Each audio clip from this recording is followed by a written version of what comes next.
Step into the world of... It's Mick in Memphis. Charles in East Tennessee. Light it up. Kick back.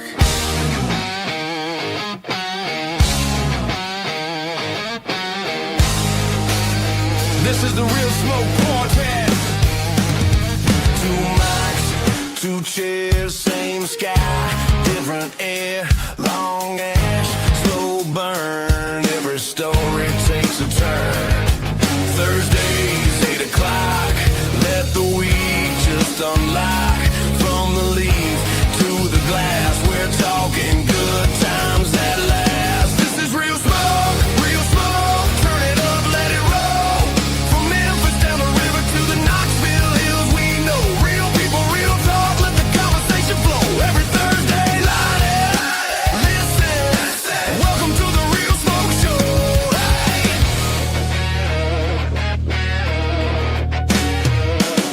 Cigars, small batch, perfect draw, perfect match. Whiskey whispers in the glass. Let the past and present clash. Legends, up and comers, late nights, long summers, behind the scenes, on the grind. We're getting into every side. This is real smoke, real smoke. Turn it up, let it roll. From Memphis down the river to the Knoxville hills, we know real people, real talk. Let the conversation flow. Every Thursday, light it. Listen. Welcome to the Real Smoke Show. This episode may contain strong language, weak opinions, bad advice, and men speaking confidently about things they only half understand. These statements made should not be considered factual, morally sound, especially if they are drinking. Viewer discretion is advised. Welcome to the Real Smoke Podcast with your host, Mick and Charles, the podcast that's all about real people, real cigars, and real smoke. Coming to you live from the Real Smoke Virtual Cigar Lounge, bringing you the best of cigars, whiskey, and all the good times in between. It's more than just a podcast, it's a community of cigar lovers. So grab your favorite smoke, pour a drink, and join us as we dive into all things cigars, whiskey, and just having a damn good time. This is the Real Smoke Podcast. What's up, everybody? Welcome to episode 66. Double sixes. Hell yeah. 66. Welcome to episode 66 of the Real Smoke Podcast. We are your host, the man over there who's not in Memphis this week. We should have done a Meanwhile in Texas. I did. Why? But you didn't tell me, so I couldn't do anything with it. Dang. Yeah. Anyways, the man who's not in Memphis anymore, he's the best bearded thing in Texas today. What's up, Mick? What's up, brother? It's good to see you, man. I'm glad this worked out, and I got to talk about my hospitality then, but we'll get through the first part here, man. Good to see you, bro. Good seeing you. But as always, let's go ahead and say what's up to Norm from the Cigar Vault in Oakdale. But by the way, he's not been doing regular ads. I wonder if he's got another public service announcement. Let's find out. Don't be that guy that does this stupid shit in the cigar lounge. You know exactly what I'm talking about. Don't be that guy. That guy right there. Don't be him. I'm really excited to smoke this. Do not do that with community cutters. Do that shit with your own crap. Yeah. What are you doing, man? Love it. Okay. Well, a couple questions. One, so don't be a taco. And two, did Taco just say meow? I think he did. I think that's that Taco Cat coming through. So I was about to say, is that Taco Cat? It is. I think it is. It's Taco Cat. All right. I love these commercials, man. Ladies and gentlemen, do not be a Taco Cat. I love it. Anyways, so what's up? Welcome to Texas. Yeah, man. I've been here since Monday. Had a work thing, and I got to meet up with some of my boys that I haven't seen since a few trainings ago, and it's always awesome to see, man. Some of the guys I consider brothers, man. You only meet them a few times, but you know it's those guys that have your back. But anyway, so I left Mark from Katie Cigars know that I was coming down here, And Mark's been on the show multiple times. He's done a bunch of giveaways from us. And I said, man, I think I'm like, I don't know, 20 minutes, 30 minutes from industrial. And he's like, man, maybe I can get you a place to record. Katie Cigars. There you go, man. Katie Cigars has been around pretty much since day one, man. Mark's just a great, great dude. So the opportunity to meet him in person, I mean, it was about an hour away from my hotel, but it was my last day of training. So I was like, you know what? Let's drive up there. And man, they gave me this awesome private lounge to record in tonight. Gave me a little tour of the humidor and everything here, and just an amazing place. So shout out to Industrial Cigars, and shout out to if you're ever in Texas, it's north of Dallas, Fort Worth area a little bit, but it's well worth the drive here, man. This place it's unbelievable, and their selection's great. And Mark's cigars are in here, of course. KD Cigars, it's one of the shops that carry him, and just hanging out with Mark and seeing this place in person, and what a great way to end a trip away, man. So yeah, shout out to those guys. I'm hoping to do a little live with the owner later on. He's a little nervous about doing a live. He said the customers like to call him names and shit, but we'll see how it goes. So, but yeah, man, shout out to these guys. What great hospitality, bro. Well, it sounds like you're having a good evening, and thanks to them for allowing you to come in and do the show. What else you got going on? Man, not a whole lot. Like I said, busy week. Found out a bunch of the people that I had training with are also cigar guys, and they're now watching the show and hanging out. So shout out to them. And man, that's about it. Excited to go home and see the wife tomorrow. So it's been a good week, but it's time to get home, brother. You know, after about a day and a half or so, it gets kind of rough. It does. I got nobody to pick on down here, man. But no, I do miss her. But how about you, man? What do you got going on this week? Just another busy week. Staying tied up with my business, trying to get things situated, and trying to get ready for this show tonight.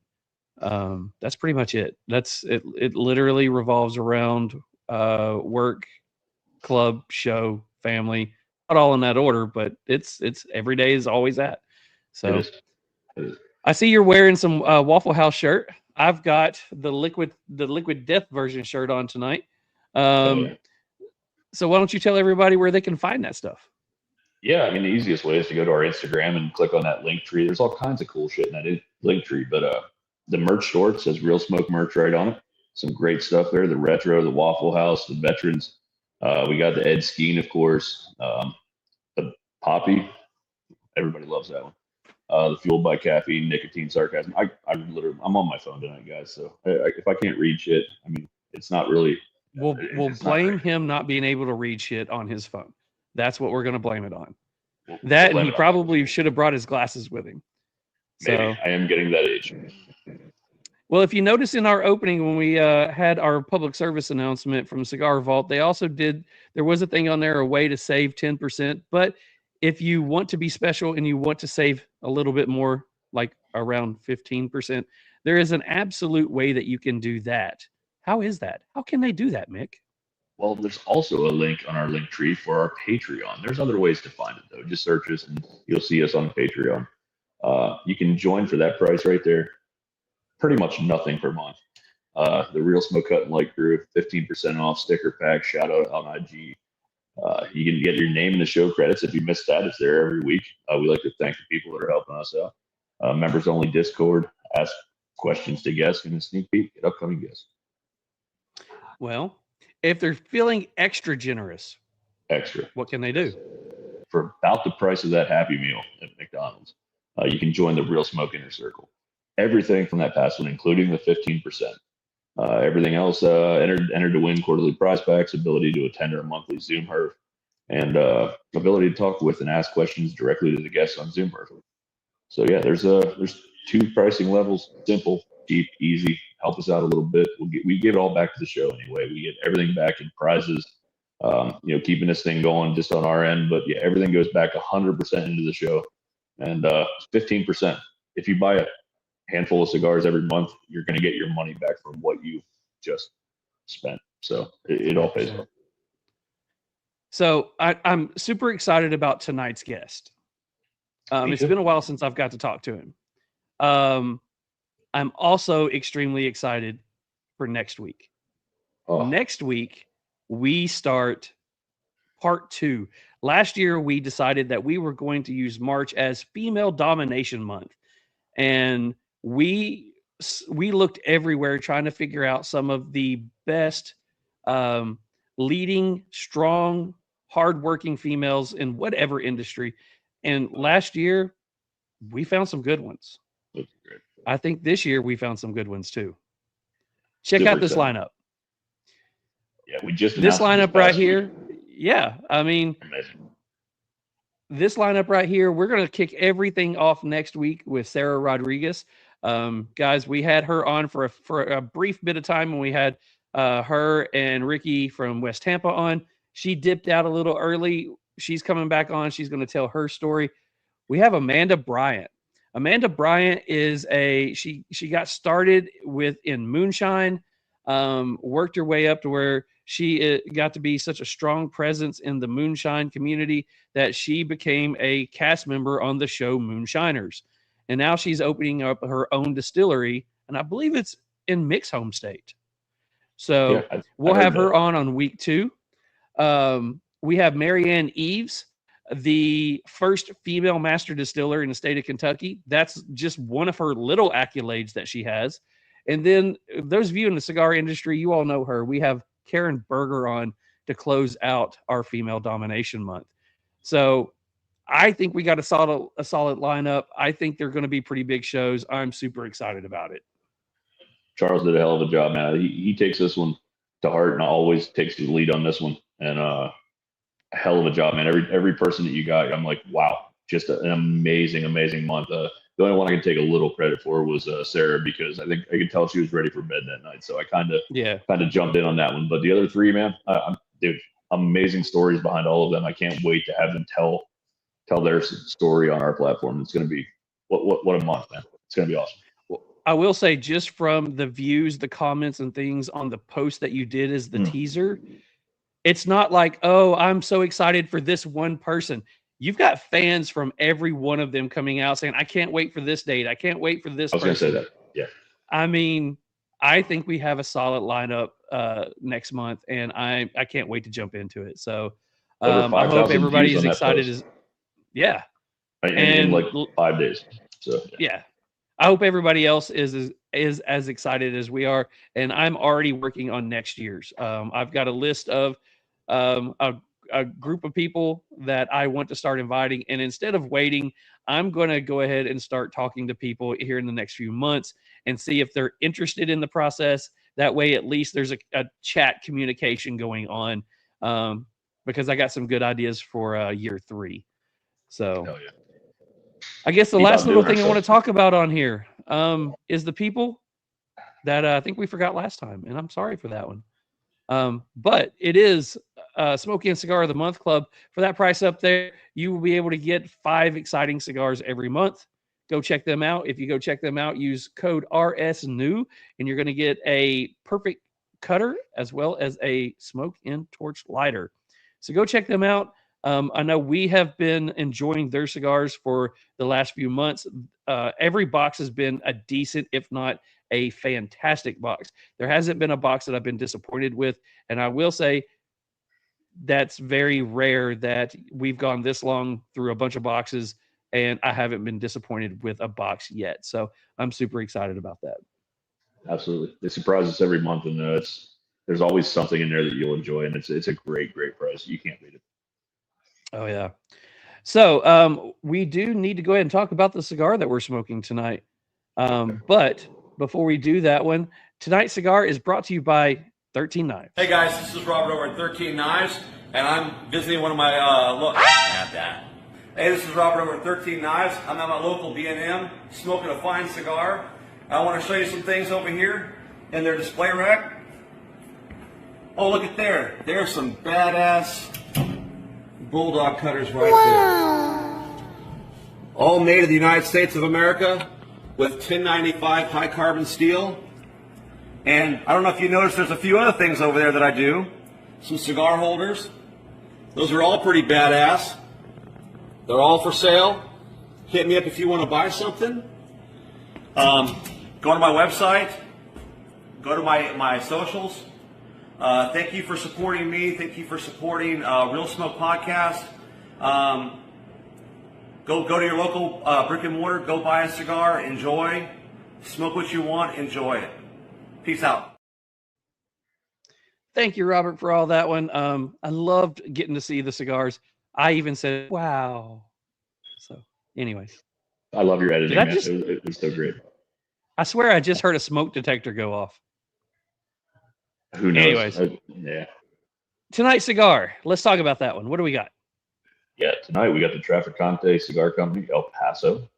Ironically, because I'm in Texas. The wrapper, Maduro. Binder, Indonesian. Filler, Indonesian. Price is right there on the screen. Again, that's brought to you by 13 Knives. All righty. So let's go ahead and start bringing on the guy, the man, the myth, the legend himself. I've been tagging him like that all week. But let's go ahead and bring him on. And tonight's guest is brought to you by Destination Cigar Lounge. Step into the world of cigars like never before at Destination Cigar Lounge, home of the exclusive Allegory cigar brand. Whether you're kicking back at Governor's Crossing in Sevierville, Tennessee, or soaking up the rich aroma at Almost Havana in Hurricane, West Virginia, every visit is an adventure. From top-tiered cigars to expert recommendations and a laid-back atmosphere, it's the perfect place to relax, connect, and enjoy the craft. If you are looking for bold and unforgettable flavors, escape to the world of Allegory cigars. Kick back with the rich Mexican San Andres Dividend. Enjoy the smooth intrigue of the censored Sumatra, or fire up the bold and flavorful Escape Habano. For more information, you can follow them on Instagram at destination_cigars, or you can explore more by visiting them online at destinationcigarlounge.com, or take a journey to one of their 3 locations in West Virginia and Tennessee. No matter where your cigar journey takes you, every blend is an experience worth savoring.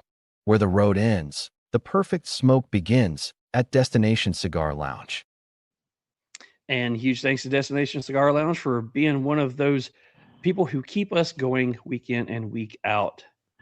So we have on the stage tonight with us the man, the myth, the legend, Mr. Mike Poe. What's going on, sir? How's it going, guys? Good, brother. Good to see you, man. I'm glad we could finally make this happen. I know our schedules didn't work out there for a minute, but man, we're super excited to have you on here tonight, brother. I love your story, and it's good stuff, man. Well, it's unique, I guess. I didn't even get into cigars really until I was in my mid-20s, I guess, and then kind of left it alone for a while, and then got back into them again really not long before we started the brand in 2015.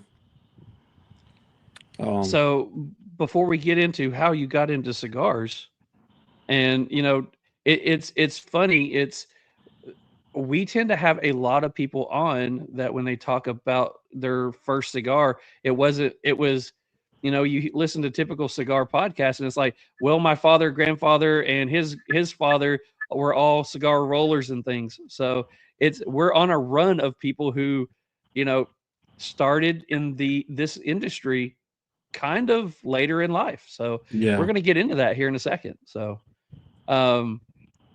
I got to talk to you a few years ago. I got to hear your story. And when Mick and I started talking about having you on, it wasn't till then. And when I realized it's been long enough to where I don't remember the whole story, and, I want to hear it again. So, let's go ahead and take it back a little bit. Where did you grow up? Oh, okay. Actually, the Birmingham, Alabama area. All my life, except for the summers we spent in Destin, Florida. But nice. Yeah, I've been in Birmingham pretty much my whole life. Into sports or anything like that growing up? Like you were, we try to take it back a little bit here and, kind of give a little backstory before we go right into cigars. So, yeah. I mean, I was when I was younger. And then that was until I had a compound break in my ankle in a football game. And so it kind of took me out of the game, to say the least.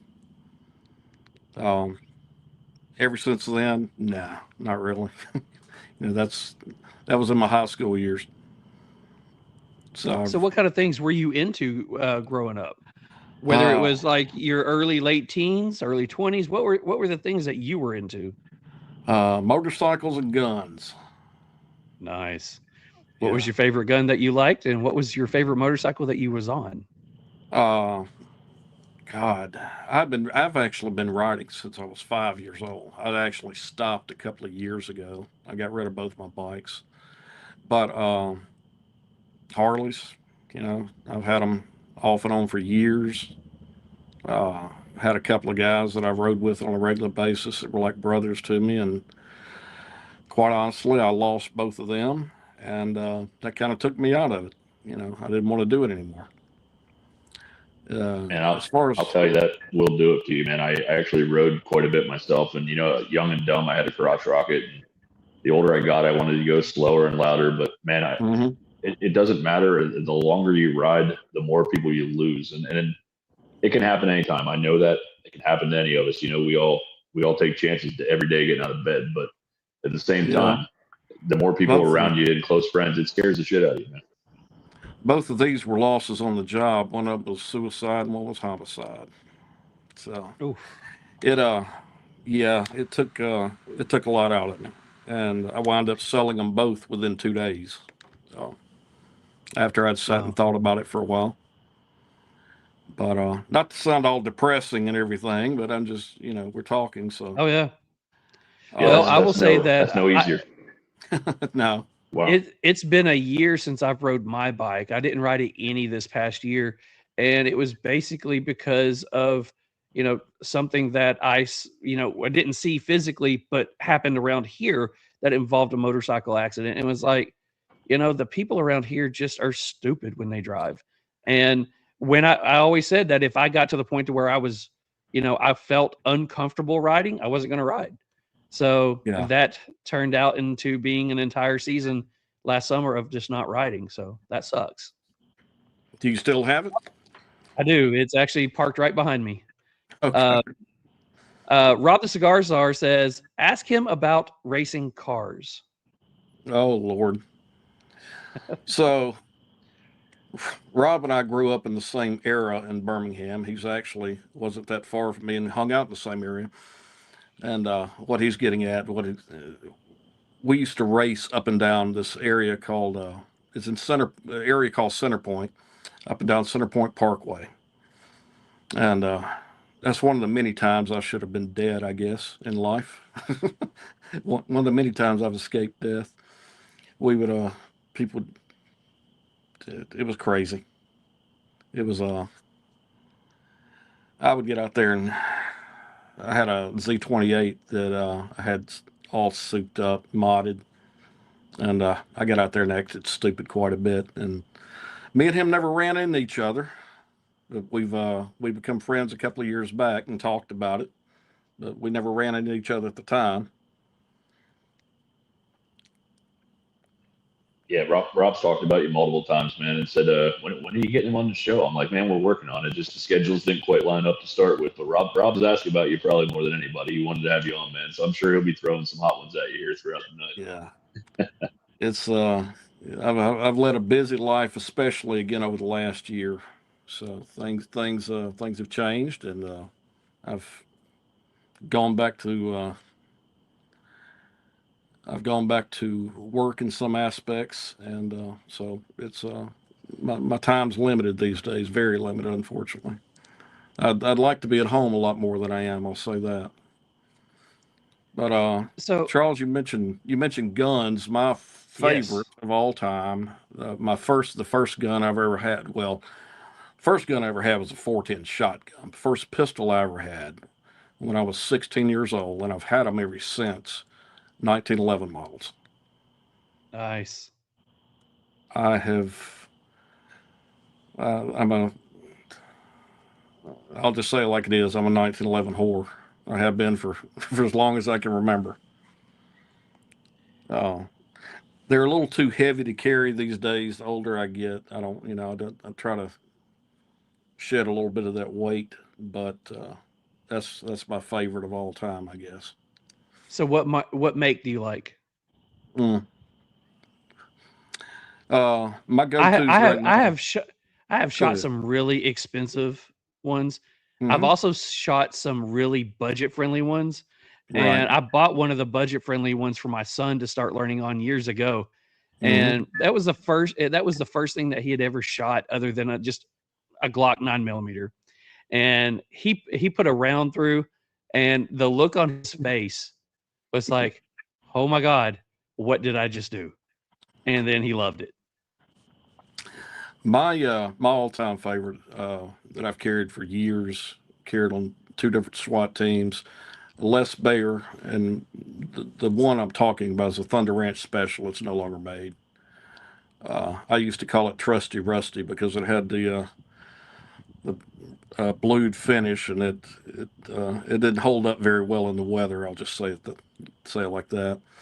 But my standard go-tos, the ones that I don't mind messing up anymore, are the Springfields. They put out some awesome guns, and you can customize the hell out of them, you know. But yeah, like I said, that's been a lifelong. I say lifelong since I was about 16. That's been a love of mine, and cost me a lot of money in the process. I would 100% agree. So over the years of shooting and enjoying, different handguns, everybody has a couple of brands that they love, and then everybody has a couple of brands that they wouldn't touch with a 10-foot pole. What is a brand? what is a handgun that if somebody said, "Hey, I'm going to give you this," you're like, "I don't want that piece." You're really going to go there? Okay. Oh yeah. Oh yeah. Well, I'll tell you, and it's going to be surprising. Wilson CQB with the ambidextrous safety, because I had one lock up on me in the middle of an operation. Yeah, came apart, like literally, and yeah. So I'm sure it only takes once for that to happen. That you're like, yes, nope, yes, yeah, absolutely. It was fixed within the week and traded back in. Yep. So yeah. Yeah, you don't forget stuff like that, man. When you need it, you got to have it. And if something fails you like that, man, it's over. There's no going back. From that point forward, I've never used anything with an ambidextrous safety again. Just especially 1911. I won't. But yeah, that was and it was a. Thank God everything went fine. We were hitting 2 locations at the same time in a circle, 2 houses right next to each other. And everything went fine, but what if it hadn't? Just all it takes is once. So, absolutely, yeah, I got rid of that right away. I would say that the one that I dumped the quickest was the new SIG that came out a few years ago when the military switched over to the 320, and I was out in our pasture, and it was the same weekend I was shooting with my son. And I pulled the slide back, let it go back in, and as soon as it hit, it fired. And it was like, oh, okay. Then I shot it. It shot fine, probably about 2 magazines. Later, I think it was the 3rd one, it double fired. And I laid it down, sent an email to the company saying I've got some issues. No response. Within a month later, they came back with what was going on. That thing is unloaded, locked down in a box, waiting to go back somewhere. And I can't get the company to take it back. I've got other friends in the business that I've got one in particular that has 3 sitting in his safe. He won't take them out again.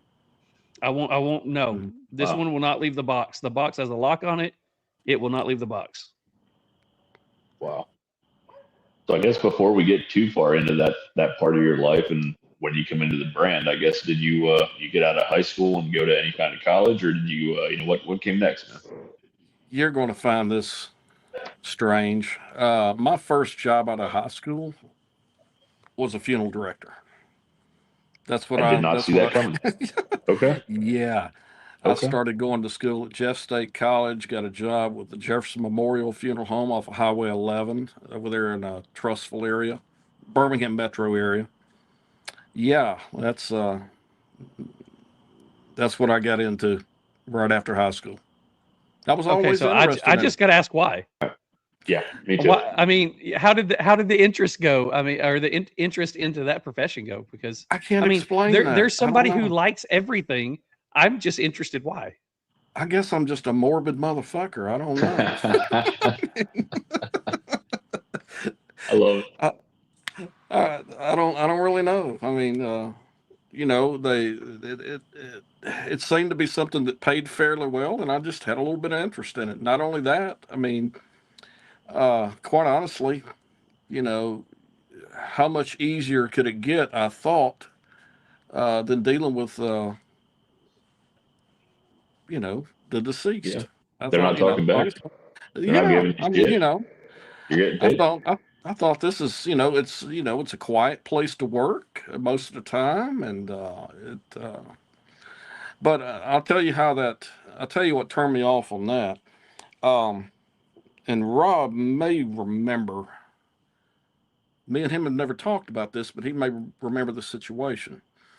Back when I was working there, I was on call to do pickups, and I was in what they call a pilot program. They were paying for me to go to school, so I had to be at their beck and call. But there was a female that was in one of my classes at Jeff State. Her and another young guy worked at, I want to say it was a Winn-Dixie over in Chalkville. There again, the Trussville area, Chalkville-Trussville area, Birmingham metro area. They were on their way home one night. She was taking him home, storming real bad, and they wound up in an accident and killed both of them. So I wound up picking her up, not realizing who I was picking up, and had to bring her back. That was one thing. And then being in the pilot program, we had to handle all aspects of, we had to learn all aspects of the funeral business, from the sales end to arranging, you know, doing arrangements and everything else. And I got quite, I don't want to say close, but I got fairly close to a guy that was planning his own funeral. He was a sergeant in the Army in Vietnam. He got eaten up by Agent Orange. And when he died, it just kind of took it out of me, you know, because I gotten to know him, because it had become personal. So, yeah, that was the end of it for me, pretty much. It's definitely not for everybody, man. I know there's people that have to do those jobs, and I'm not that guy, man. My youngest daughter is actually working hospice right now, and I give her so much credit, because I'm like, you're providing that care when somebody truly needs it, but at the same time, you're getting attached to these fucking people. You know, like, how do you do that? Because you know the end is coming. It takes a special individual to do that kind of thing. You know? It does. It amazes me every day. I don't think my daughter liked me most days, let alone these people that are in hospice. So like, it blows my mind every day, to be honest with you. Yeah. From there, I had a couple of little crappy part-time jobs, I think. I worked for a life insurance company for a period of time over off 280, just in like dental. Well, it wasn't just life insurance. It was dental claims and all that. And then I got the bug to be in police work. Probably that was my next question. What brought you into law enforcement? Probably because Charles, half of my dad's side of the family worked for Birmingham PD. Every time that I would go to a Christmas party or family reunion, they were all there. You know, it was just that was part of who the family was, I guess you would say. So I like to ask this to like cigar brand owners who, you know, they grew up. We talked about this earlier. You know, cigar brand or whiskey brand owners where their family have all been in that industry forever. What was it like growing up with, you know, all of your family in the police department? Well, was it a pressure put onto you to follow the tradition, or was it something that you looked up to and was like, I want to do this? No. I was raised by my grandparents, and these individuals were all, like I said, on my dad's side of the family, which was that was his mom and dad that raised me. No, there was actually pressure for me not to do it. You know, how can I put this? We're not PG. Go for it. Well, I was raised. I was never wealthy, should I say, but I was raised in a million or probably $1.5 million house or better. Went to a private school, private Christian school, yada yada yada. I had every opportunity in the world to do something other than what the fuck I did, and I became a damn cop. You know, and I'm still kicking my ass. It's kicking myself in the ass some days over that because a lot of times I feel like I've wasted my life, but it is what it is, you know. And it's crazy how there's always a moment in the show where Charles and I look at each other and we're like, "Yep, there it is, full circle again." Man, we were both also went to private Christian school for quite a long time, and I don't think any of our parents would probably have picked where we ended up. But I mean, honestly, it's a path we take, and it all happens for a reason, man. It all absolutely happens for a reason to end up where we are today. I will say that they supported me 100%. I just, you know, I questioned myself with all the opportunities that I had to do other things, why I did this. But it is what it is. And it led me to where I am now. I will say that anybody who is in military, first responders, law enforcement, you know, when I hear them talk about, you know, it kicks them in the ass or whatever, I always have to put in there that no matter how much it beats you down and kicks your ass and you question it, there's people like us that are thankful that you get the ability to question it because you're out there doing something that we're not doing. Yeah. So, yeah, you know, it's a great appreciation. It's not appreciated like it should be these days, but it's still appreciated. Yeah. Well, so let's talk about that time. So you went into law enforcement. Let's talk about getting into law enforcement, whether it was, you know, police academy, where you started out, what you started doing, and where you kind of, you know, ended up, because I know where you ended up in law enforcement is the reason that you're on here today. So let's go to the beginning of that. I started out in Lipscomb, Alabama, is what it's called. It's a Bessemer zip code. Again, Birmingham metro area. It's the hood. Back in '93, I think it was. Yeah. And back then, back in the day, they did not have to send you to academy for a year. So what they would do, they would work us, some of us, for a year, give us a new start date so they didn't have to send us to academy and spend the money and keep us working. So I worked there for a while, realized they weren't going to do, you know, do what they were supposed to do, send me to the academy. And then I wound up in Centerville, Alabama, in Bibb County. And they wound up sending me to the academy. I think that was in, God, that was a few years into it, actually. That was in '96, I believe. And I went to the University of Alabama. And when I went in there, it was crazy. When I went in there, I was smoking 2 packs. I was young. I was in my early 20s. I was smoking 2 packs of Winston cigarettes a day. And they tried to kill us physically, because the class before us had came out and made a joke of their physical program. So they decided to make an example of us. They virtually tried to, they had a guy, Jim Hovind was his name, a young guy fresh out of Special Forces, full of piss and vinegar, and there to make a statement, you know. So he tried to kill us basically the whole time I was down there. By the time that I left, I wasn't smoking anything, and I was running 8 miles a day. didn't have a choice.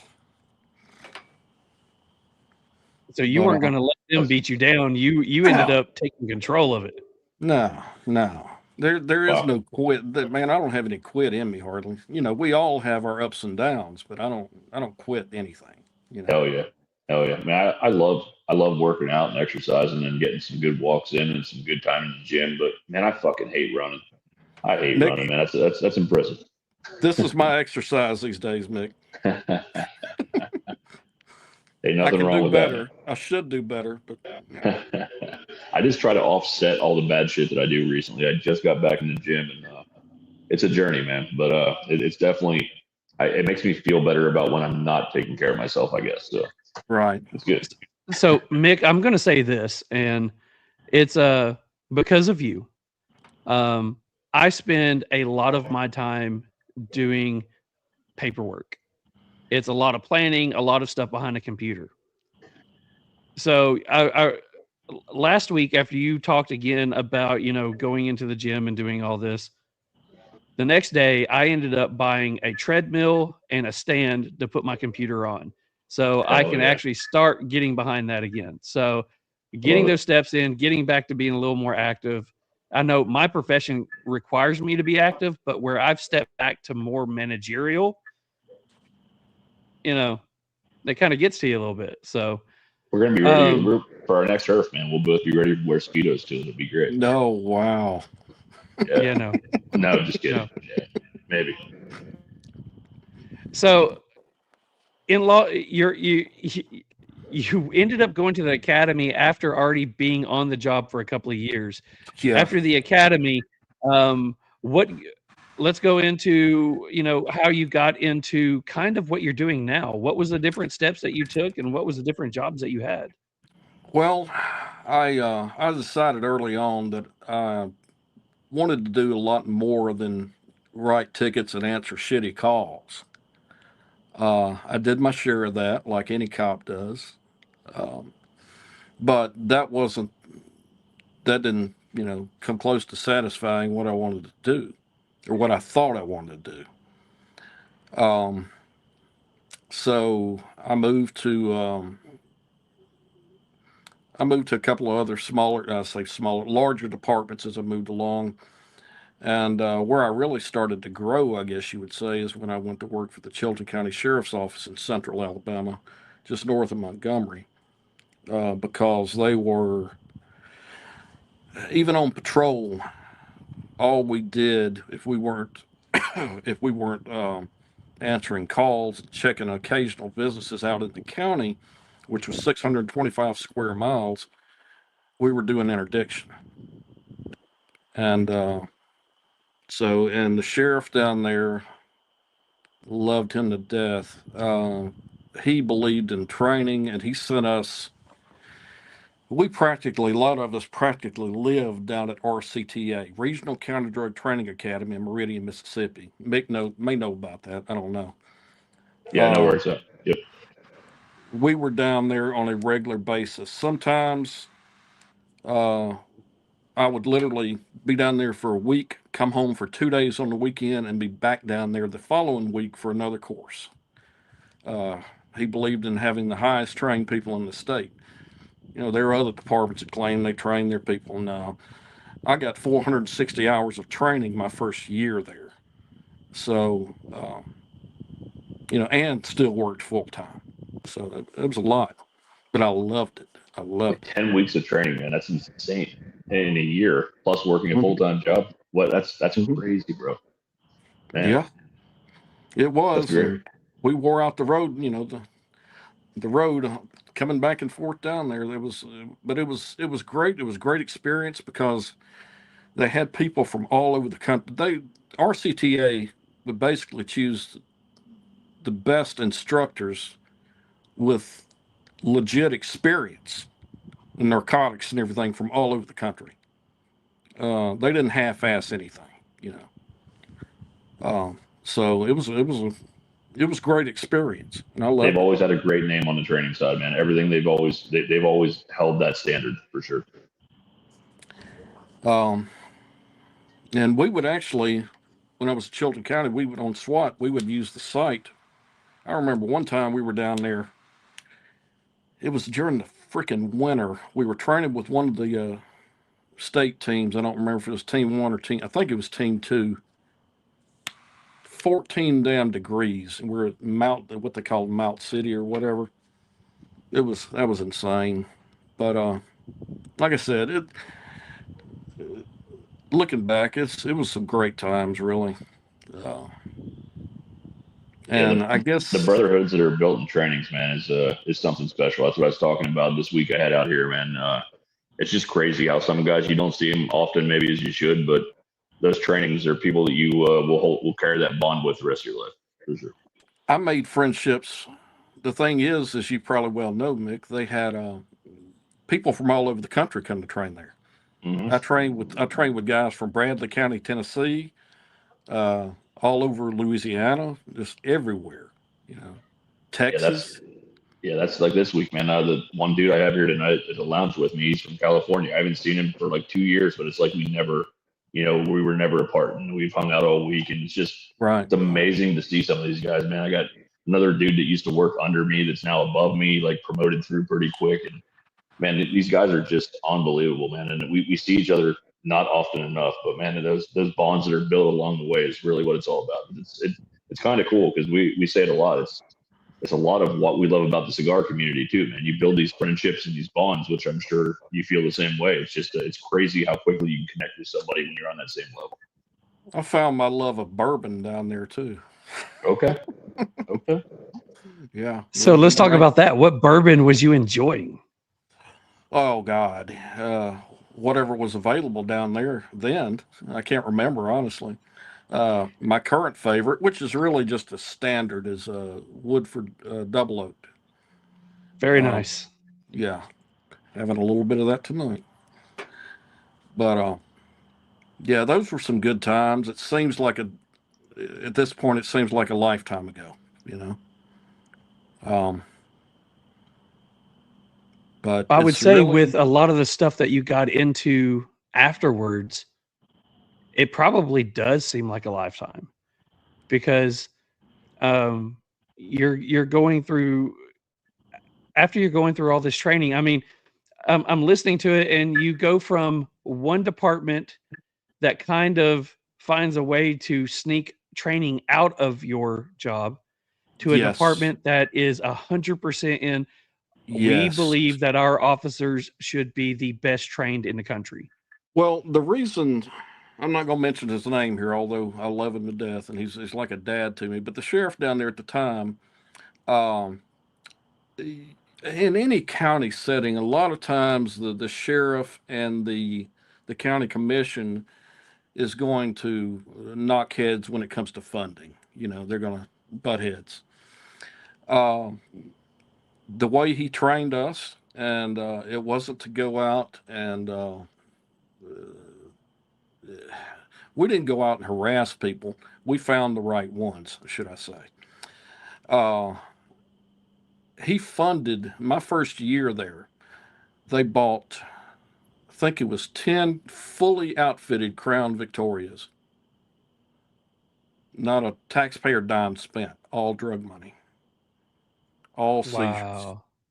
And that doesn't sound like a lot, but when you're talking about a minimum of $40,000 to $50,000 a car when they're outfitted, that's a lot of money, That was a lot of work that you guys were doing to make sure that could happen.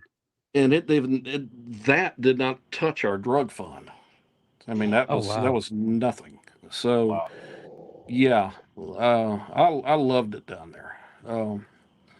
And so where was your next step? Where did you go after that? Well, while I was down there, I got involved with the Marshals Task Force, ATF, and DEA Task Force. I don't want to speak ugly of him because he's a captain in another department now, or actually assistant chief. But a younger guy came in, a sheriff, and didn't know what he was doing. I got promoted to lieutenant. Like I said, he didn't know what he was doing. I was on call all the damn time between SWAT, narcotics, and general investigations, homicides, and everything else.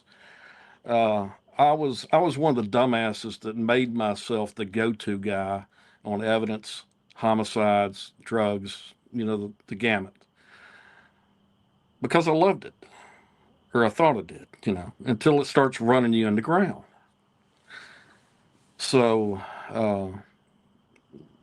then I left after he started draining basically the accounts and making some promotions that I didn't agree with at all, because quite honestly, they were fucking idiots.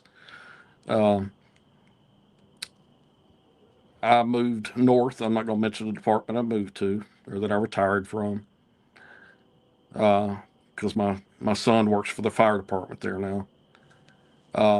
But I moved north basically to be a slick sleeve patrolman for a while, so I would not be on call and everything. In fact, in my interview, I was told that, I told them specifically, I do not want to do I want to be on the road. This is what I want to do. And I did it because, I'll be honest with you, Charles, I really didn't want to leave my position down there at Chilton County. Right. So I was trying to get them not to hire me, in a way, if that makes sense, Mick. I mean, I don't. I 100% know what you're talking about, brother. They hired me anyway. And I was like, fuck. All right. Well, there's more money, so. And I got up there, and within a year, I was in crime scene investigation. Next year, I was in, they wanted me to start a SWAT team. They wanted me to start narcotics because of my experience. So everything that you just went left downhill from there, man. It just so everything that you just left to get away from, yes, you ended up getting thrown back into it. Absolutely. So the place that you left, they plain out fucked me is what they did. They found somebody that had experience, and they lured you in. That way they could use your experience later. Yeah. They had it planned. Well, you just didn't know it at the time. Mick knows this. The job chews you up and spits you out. It does. You're it's whatever you're worth to them. They don't give a fuck about you. I don't care what department you're in, what rank you are, or anything else. I've been a sergeant twice, a lieutenant once, and a corporal once. They don't give a shit about, they care about what they can use you for. And that's not being an asshole. That's just being a matter of fact, And I will say too, I don't talk much on here about it, but I will say that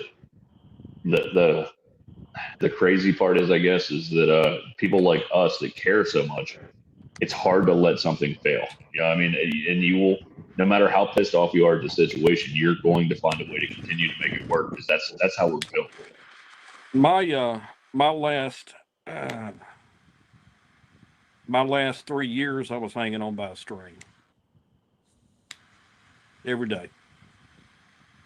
I'll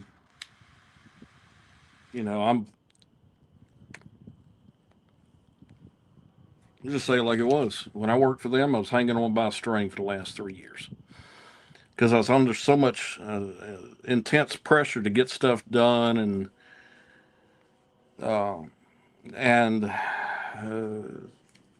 there was a couple of I'll just say it like it is, a couple of corrupt pieces of shit that they were trying to promote through the ranks, and I stood in their way, and they didn't like that. But anyway, let's back up.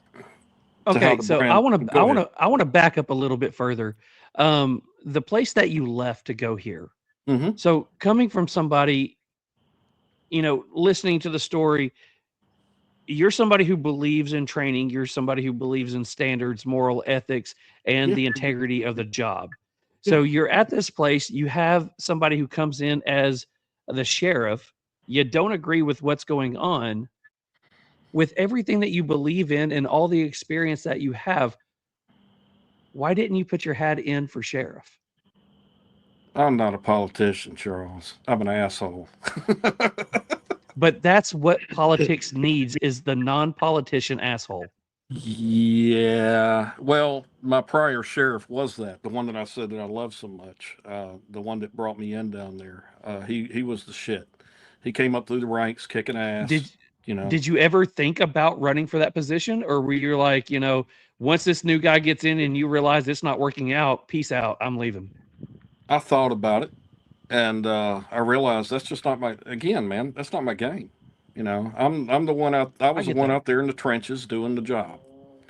I never wanted to make it past lieutenant when I was down there. I didn't want to, because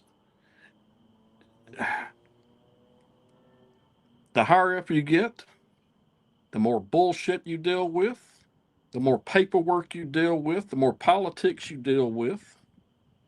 It kills the job for you. It goes from taking care of the streets to kissing babies, shaking hands, and smacking people on the ass and telling them good job when they don't deserve it. Yeah, I'm not that guy. Yeah, I get that. So the way I treated the guys under me, of course, God,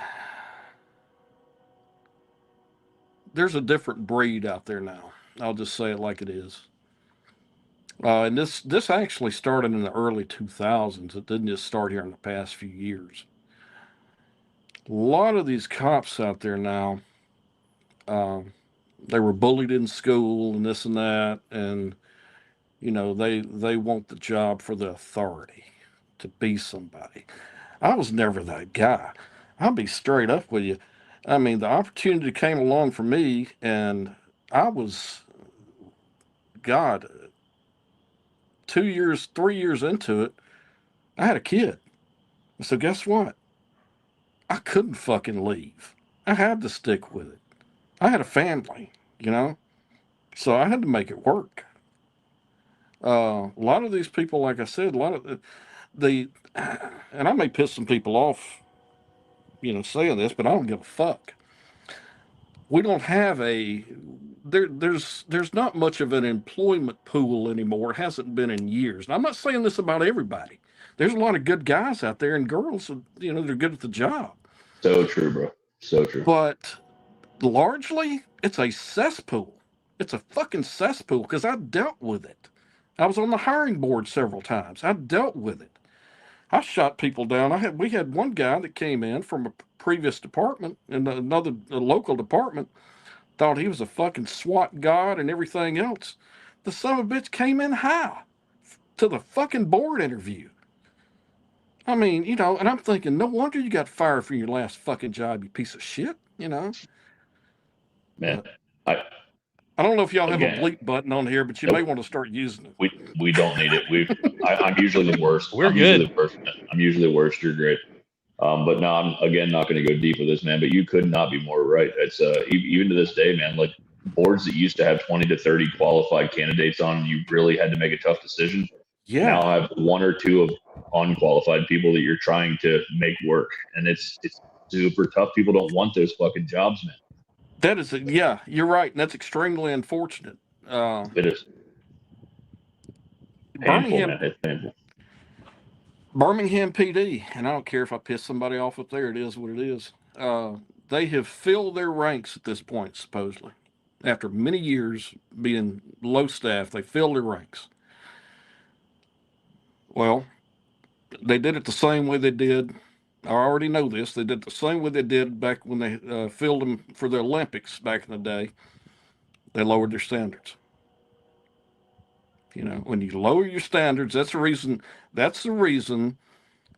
don't know how it is everywhere else. I mean, I kind of watch the news, but in the state of Alabama, every couple of weeks, you're seeing some shit about a cop getting caught up with some charges, or a corrections officer getting caught up with charges.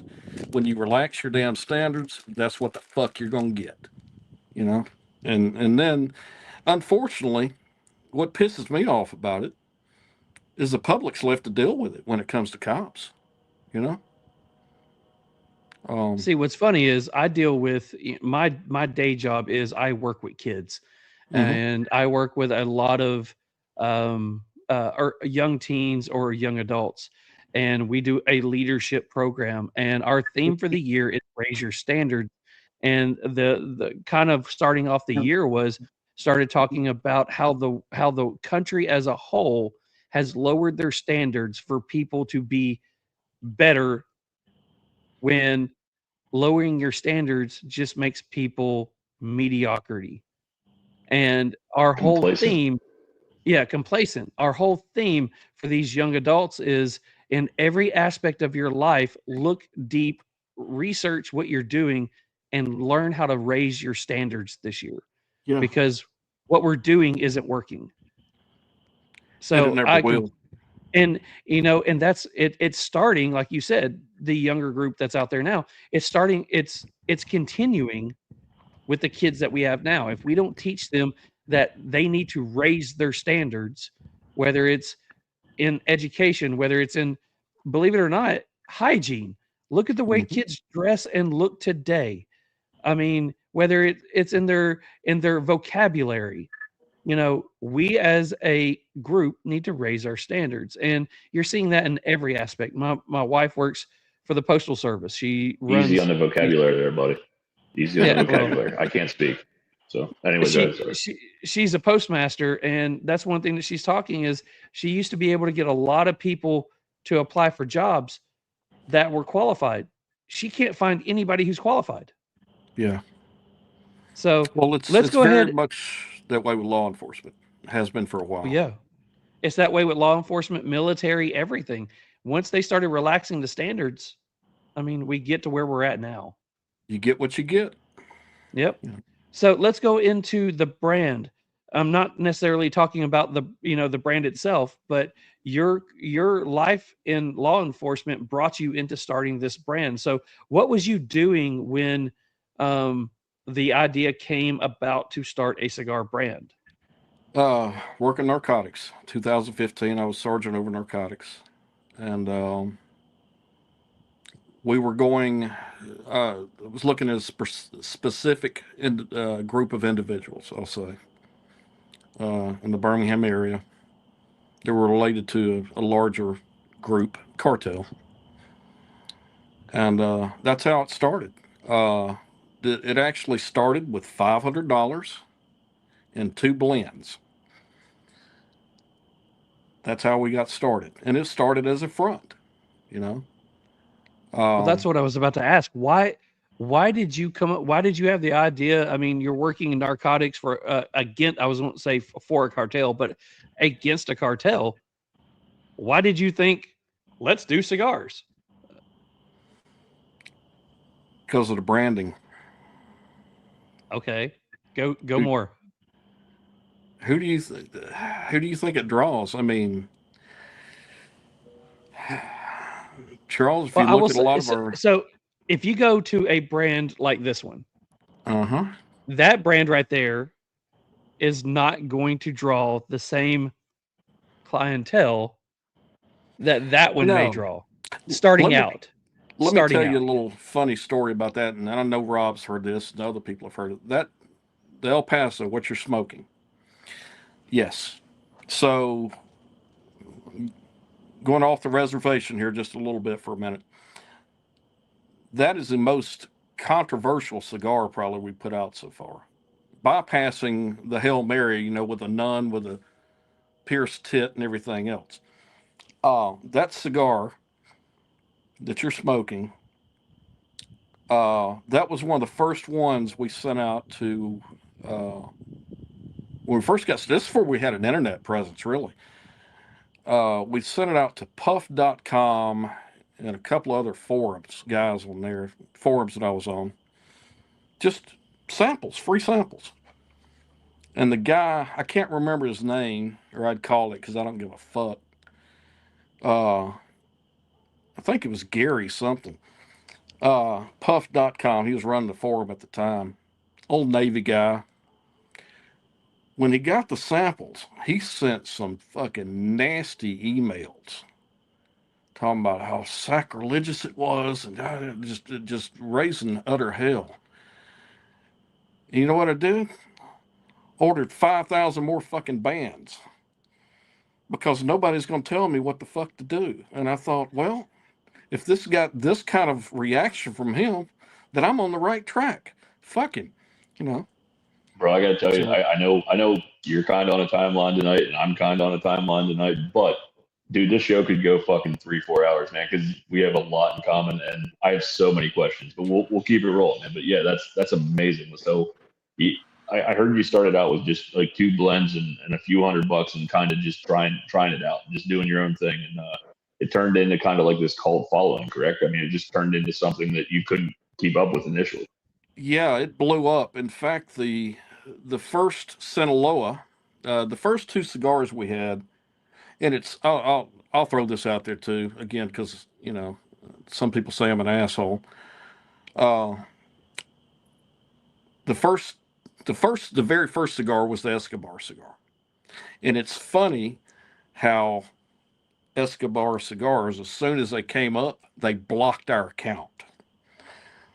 Now, I didn't go after them, and I have no intention of it, but I welcome them to contact us so I can put them in touch with our people if need be. So we've had them on. Really? So yeah, we actually last year we had Escobar cigars on, and when thinking about that one and I think we were actually smoking the Escobar when I first met you. I was wondering what that was like, because I didn't know if they reached out to you.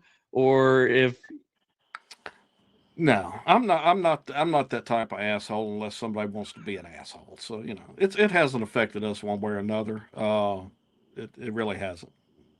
So you got your 2 blends. How did it all work out with you're working with against cartels and you're doing cigars? So how did that interaction happen? I mean.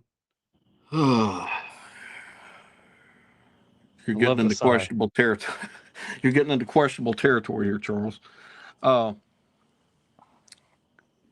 It started drawing attention from the right people. It also started drawing attention from the wrong people.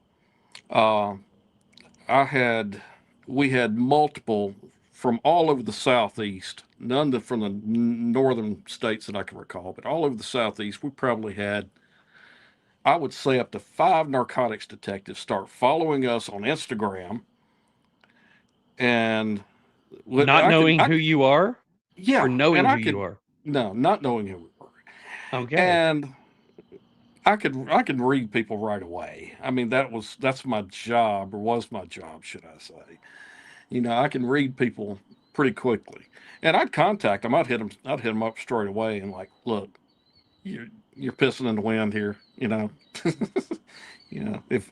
you want to buy cigars, buy cigars. But if you're looking for something else, you can fuck straight off, because, it's not what you think it is. Get out there and do your job. Find somebody that's actually doing something. But we started off with that in the Sinaloa. And the Sinaloa blew up.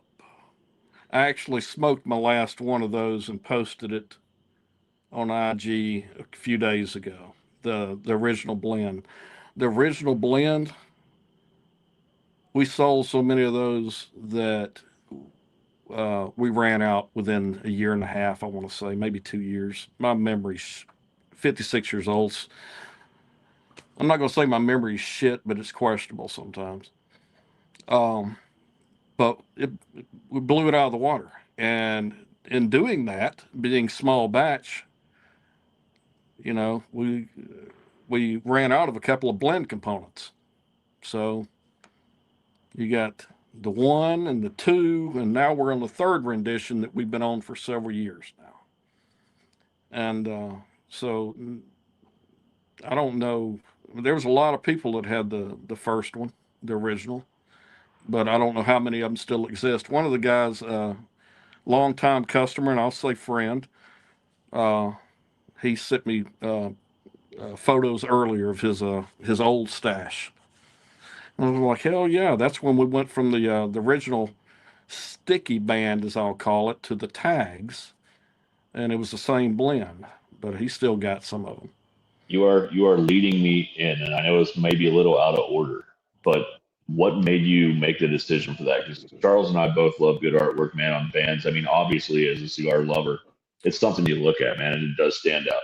The dog tag style, is unique. What made us decide to go to tags? Yes. I mean, Well, it stands out, man, everywhere. It's amazing. Mick called it dog tag style. I had somebody reach out to me this week when they saw that we were having on there and say they absolutely love the toe tag style. mm-hmm. And they referred it, that kind of tracks too. That kind of tracks. And I was like, you know what? Toe tag. It was a short I run. was thinking, I had never heard of it called a toe tag. And it was like, you know what? That actually fits. I like that. We actually had one called a toe tag. It was a very short run, and it sold out quickly. We did early on, we did a lot of short runs. I'm talking, 300 or 400 cigars. Uh-oh. Hold on. Sorry. Well, we got a guest.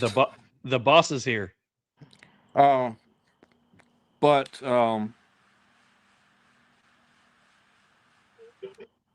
what got me to doing that was the fact that, we were unknown. Part of it, I guess that's what it was. And we were creating art that some people just didn't want to print. So we started doing our own thing. I heard also. Sorry, go ahead. I don't if like I said, I don't quit. So yeah, I wasn't gonna let that be a deterrent. We found a way to do something that nobody else had done. We've seen other people try to use it here and there since. I could care less. It doesn't affect us one way or another. I will say it is. I do love a great band, but at the same time, bands have pissed me off so much over the years where I either end up putting a little nick in the cigar when I'm trying to get it off, or it won't come off at all, and it just ends up being a nightmare. But I also heard that you do all the artwork yourself for this stuff, which is amazing because all of them are so fucking unique and cool. Yeah, everything that we've put out,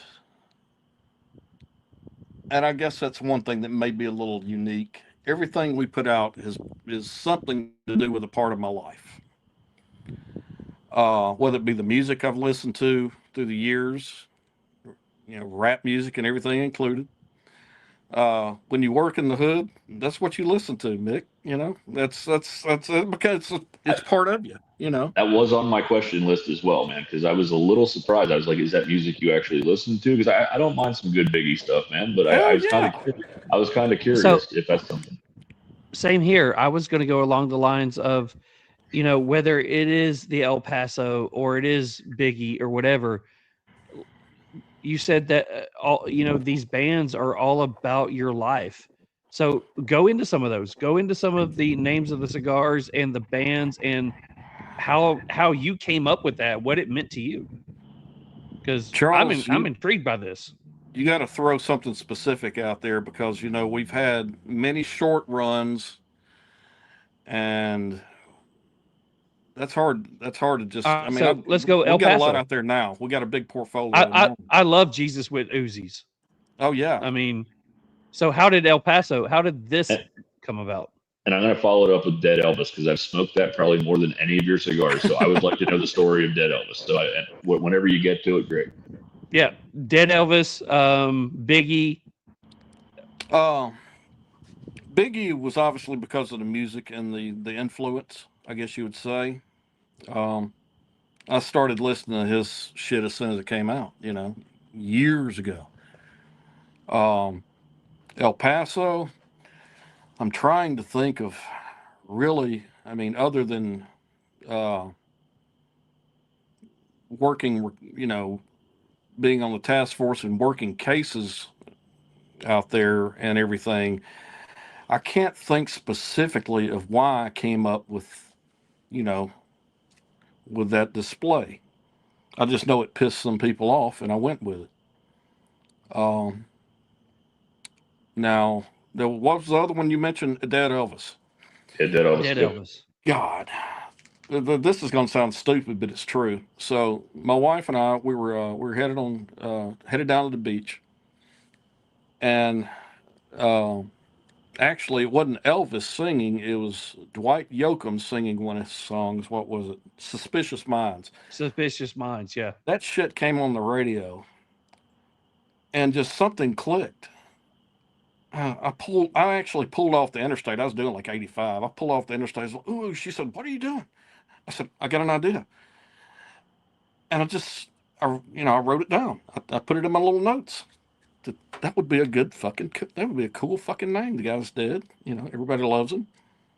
Something, again, in this business, really, you have to come up to create a niche in a business that's in a business that's over 135 years old. You have to be unique.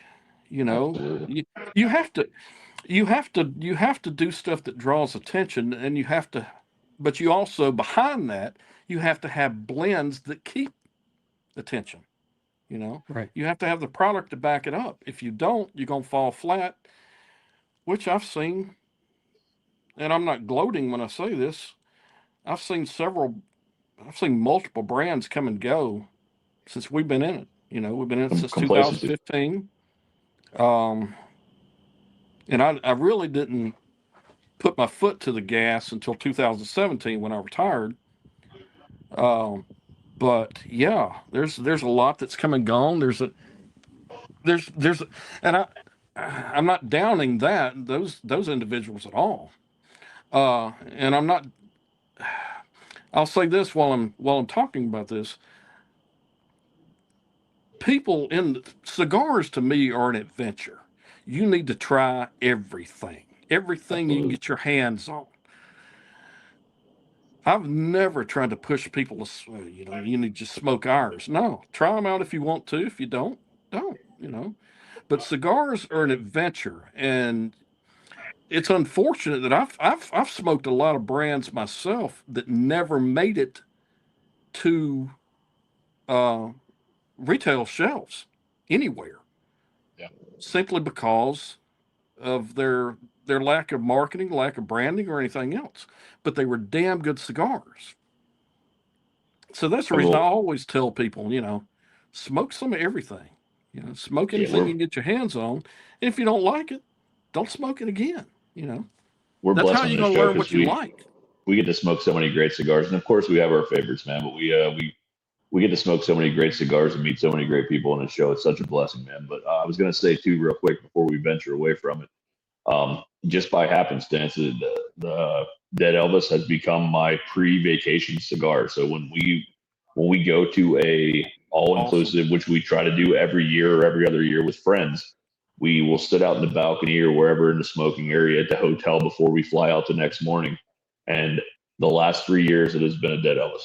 So it's been something I go to, and it's something I fall back on, and it's just, I don't know, it's become tradition at this point. So I have a few in my humidor for this year, and I'm ready to go, man. So it's become one of those go-tos, at least for that special moment for me. Well, thank you, Mick. That means something to me. And that's one thing that over the years it's meant a lot. I mean, our brand basically started on IG, and I owe everything that I've ever. This has never been my success. It's been a success because of the customers and the friends I've made along the way. Because we've never paid for advertising, and I'll tell you. Let me get into that. I'll tell you why. I forget the name, otherwise I would throw them under the fucking bus. There's a cigar publication. I want to say that they claim to be back from 1996, the first ones on the internet or whatever. And I can't remember them, I swear. Hadn't seen their name in years, though. If I saw it, I would know. But they were like, send us samples. We sent them samples. You know what they sent us back? Their advertising packages. Before they give a review. Well, I told them to fuck off. And I've been rolling ever since. We don't, we generally Now don't get me wrong. We've done a lot of good things over the years. We will do for charity. I hate to say I've paid for funerals. I've paid for more than one. We try to do some positive things that we don't seek attention for. We will sponsor, podcast events, that kind of thing. We'll do that if people reach out, and it's a legitimate cause.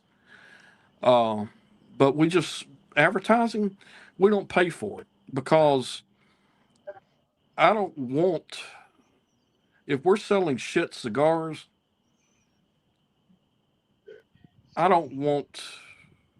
I'll be honest. I want people to say that. I want, because if people are jerking your chain and you're selling a shit product, what good is that doing you? I agree, man. And that's and you'll vouch for this, Mike. When I reached out to you, I'm like, what cigar do you want me to buy? Because every cigar we smoke and review on the show, we want it to be an independent review. You may not love it, somebody else may not love it, whatever. Yeah. But we're going to buy that cigar and we're going to smoke it for what it is and spend time with you, and that's what this show's all about. We're trying to be real with everything we do. We're not looking for samples or freebies. We're just out there trying to do our thing and have fun with it. And every cigar is not for everyone, man. We've had some cigars that I'm sure people fucking love, but they just didn't hit our palate right.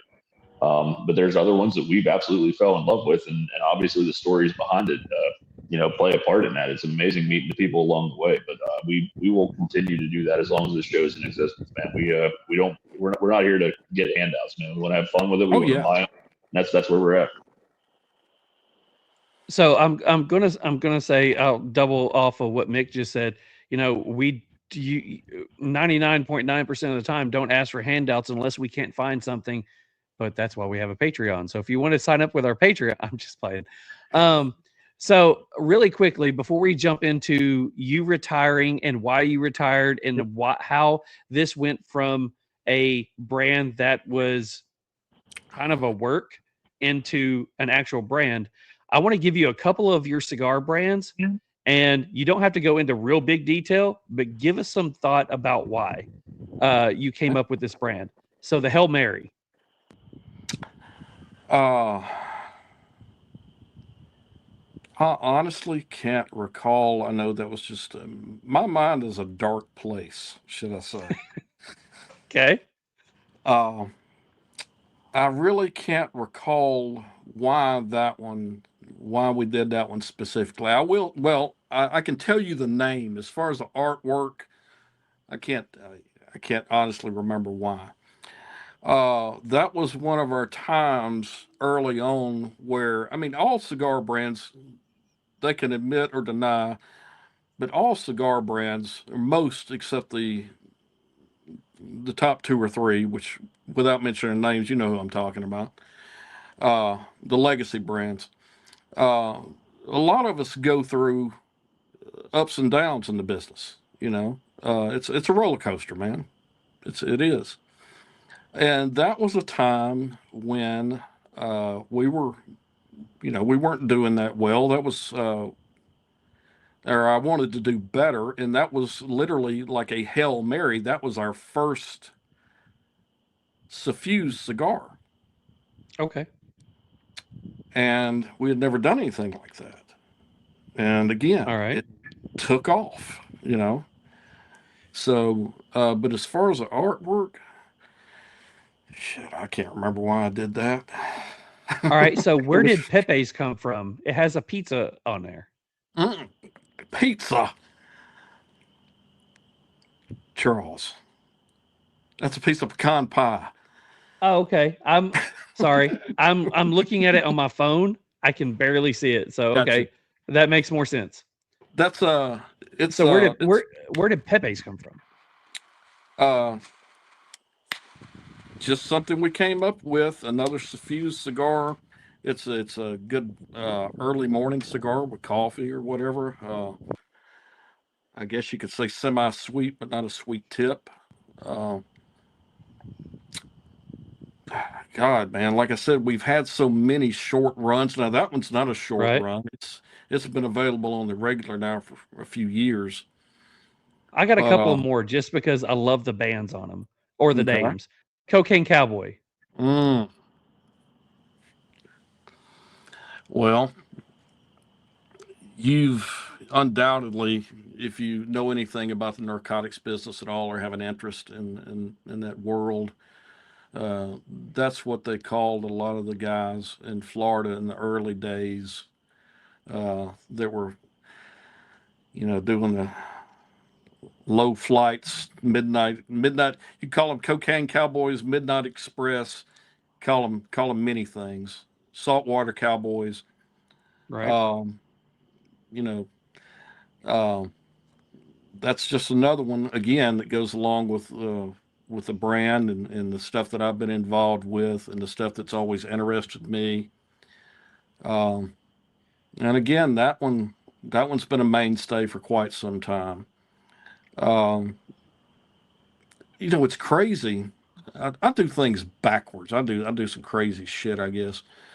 But we didn't have a core line until last year, and we've been in business since 2015.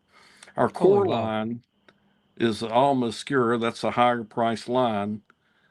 But yeah, that's what we consider our core line, and all these others, while they are mainstays, they could come and go depending on the market.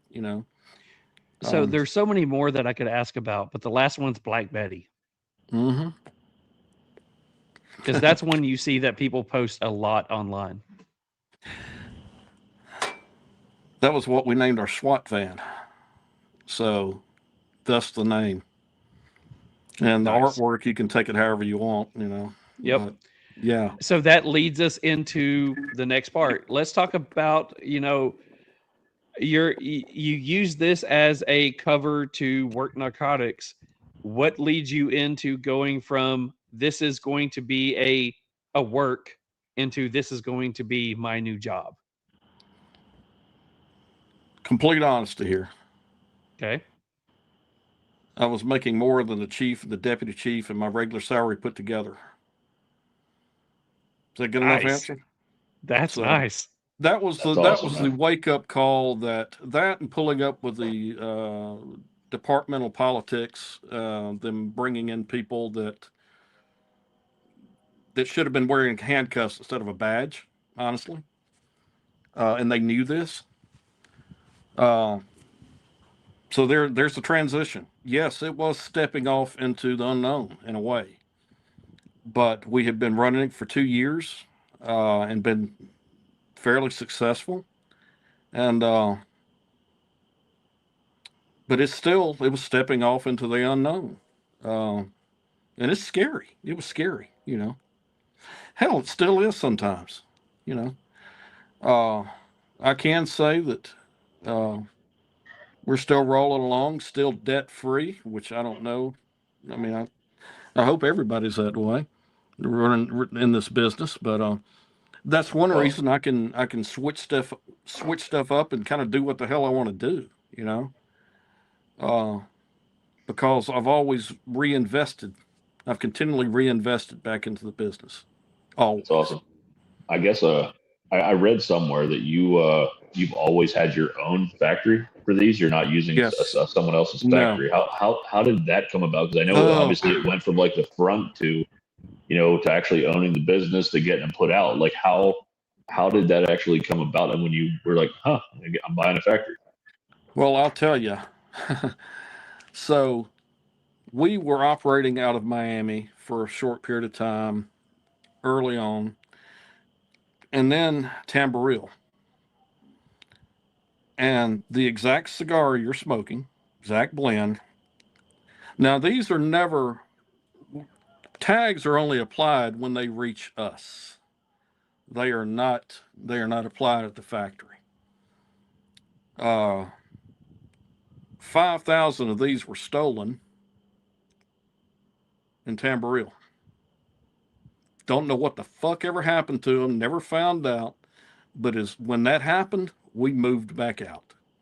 And I made contact with some of my friends down south, which I'm not going to, we've already previously discussed. I'm I'm not going to talk a whole lot about. Anyway, we set up our own factory, and I honestly, since that incident in Tamboril, I've never trusted anybody since. You know, not only that, and again, this may piss people off, but it's the facts of the cigar business. Some factories, if you have a good blend, they will continue to create it for you, but they will also sell it unknowingly to other people and create, and manufacture it for them. They'll You put got a to be band on it. very, sir. They'll put a band on it. Yeah, they'll put their Yeah. own band on it and call it their own, and you'll be like, huh, this is similar. Yeah. Yeah. You've got to be very careful unless you operate everything yourself. You've got to be very cautious, especially getting into the business, because a good blend may wind up in several people's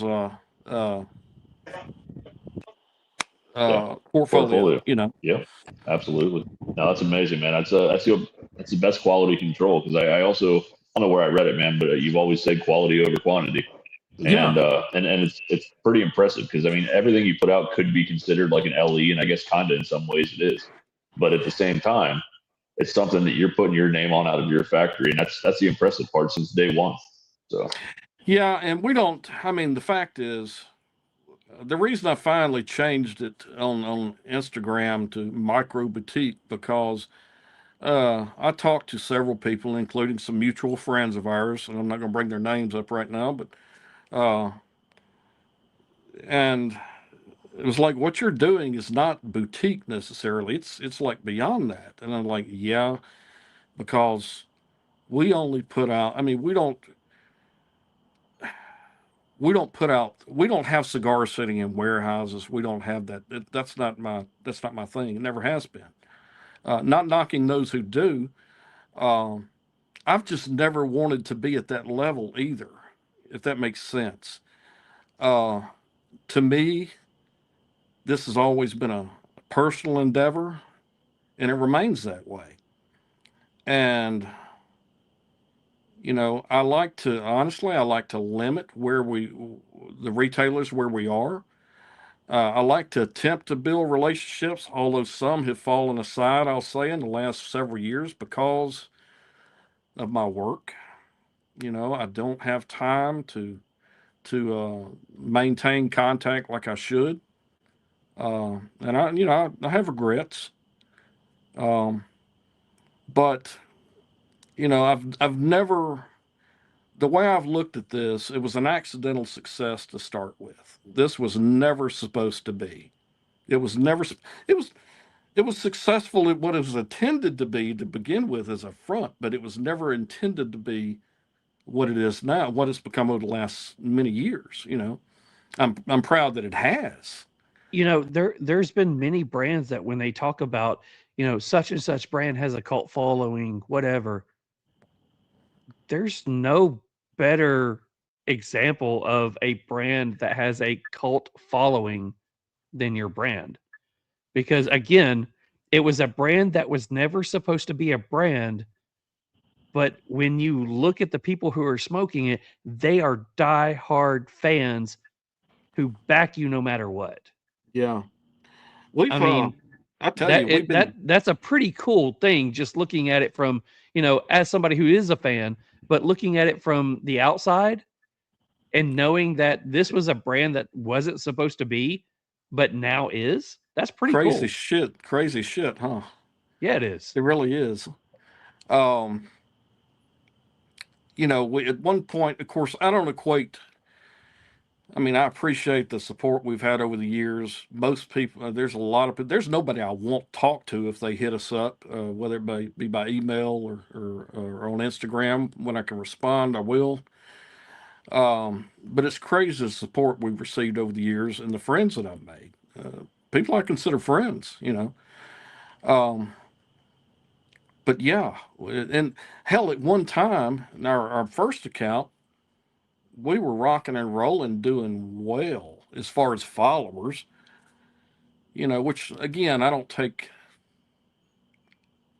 I like to build relationships with people. I like to, we like to repost their pictures and everything, because to me, and I've always said this, if you post, say you're posting your smoking cigar because you just had your first child, or you're smoking your cigar with your son or whatever, if you think enough to post that picture,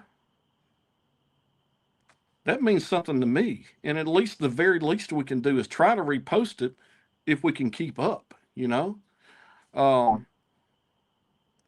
I've never, you talking about cult following. I mean, yeah, I guess it has been that way in a sense, because that's the way this brand has grown. Like I said, we've never paid for advertising, you know. Uh, but I will say, it's been a hell of a as ride. somebody who, like, my part of the podcast is I do the artwork. So I research every social media aspect, every image that you've ever put online. I go deep about what you got to do.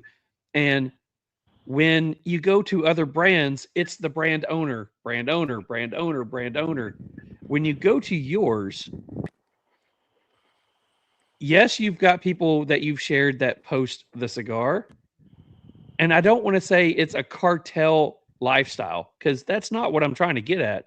But you have some people that take it to the extreme that makes the brand look pretty damn cool. I mean, they're posting maxed out. They're posting with their firearm. They're posting, you've got some really cool fans out there that are posting some really awesome photos. So The fact you is, don't see Charles, that. You don't see this with any other brand. Yeah. And that's probably what got us zucked twice. But, whatever. We still fucking do it, you know. Yeah, don't change, man. We love it. We absolutely love it. Yeah. We're fans, and it We is get- such a cool brand. It's so different than anything else out there. Like I said, and this is not a good reference, but I'll just say it like it is. We're like a bad case of the crabs. We're never going away, They can keep fucking with us. They can, and we've had several customers over the years and friends that, they've got zucked too.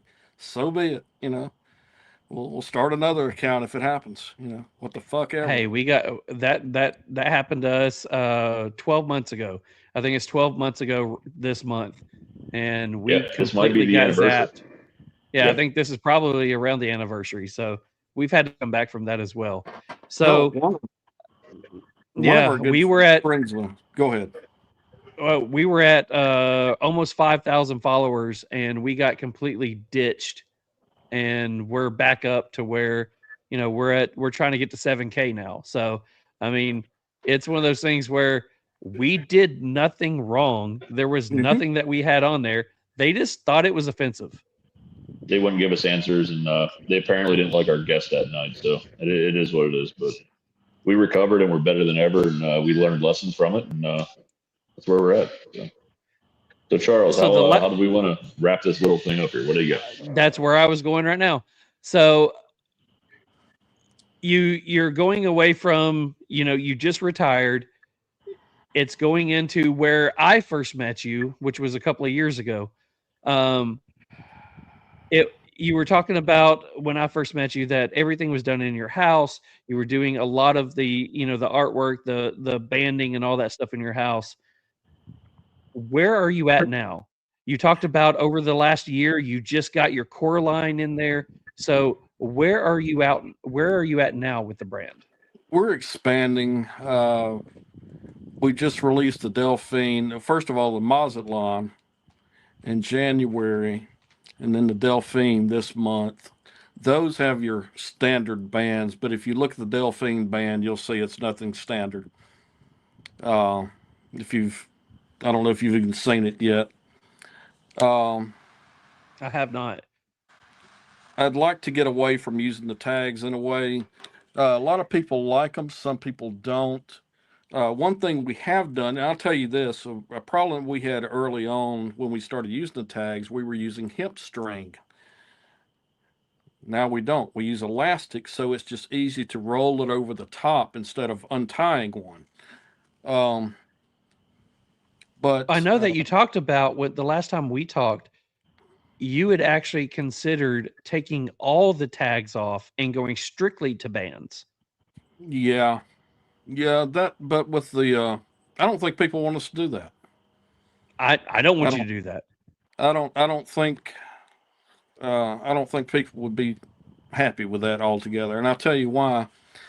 Because an event we did with Black Crown, I think it was, I don't know if it was last year or year before last. Again, my memory is shit sometimes. Black Crown Social, awesome people. Walter and Whitney up in Arkansas. I got, when you're doing events, you get, firsthand information right from the customer, right from the people that are coming in there buying your stuff on a weekly basis. And I was told by more than one that we had started veering off, trying to use more of the standard band style, and we were told they didn't like that. They let us know right there to your, right there to your face. They're like, this is your brand identity. I would agree. And so, we're doing some of both. We're never going to get rid of the bands entirely. I mean, it may sound morbid, but the fact the moment that one of our watchers on here, our viewers on here, described it as the toe tag band, I like that. I don't know why I like that, but I like it. We actually had a short run, and I'm sure somebody out there has one stuck in their humidor. It was if anybody has a toe tag cigar from Traficante, I need this picture. It was an actual printed like a toe tag, and it was called, I think it was called a toe tag. I have to look back and see, but it was in reference to Rafael Cardona Salazar, also known as Rafa, which was Escobar's right-hand man in Miami. But yeah, and it had his name on there and all that. So, like I said, I guess we've done some outlandish shit over the years, but whatever. I'll do what I want. Hopefully people like it. Some don't. Some think that we're praising the cartel or whatever, the cartels and this and that. It is what it is. If you know the background, then you may think differently, with the brand. But it's been, like I said, it's been a hell of a ride, and I've really enjoyed it, and we are not stopping anytime soon. So where's the brand now?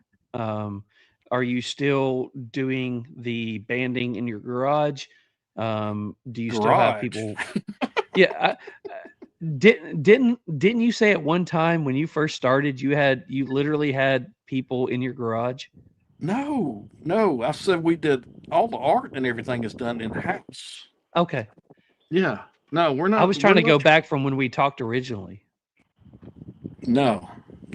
Art's done in house, mostly by me. Thank God to all the digital art programs, because I couldn't, I'm not that much of an artist.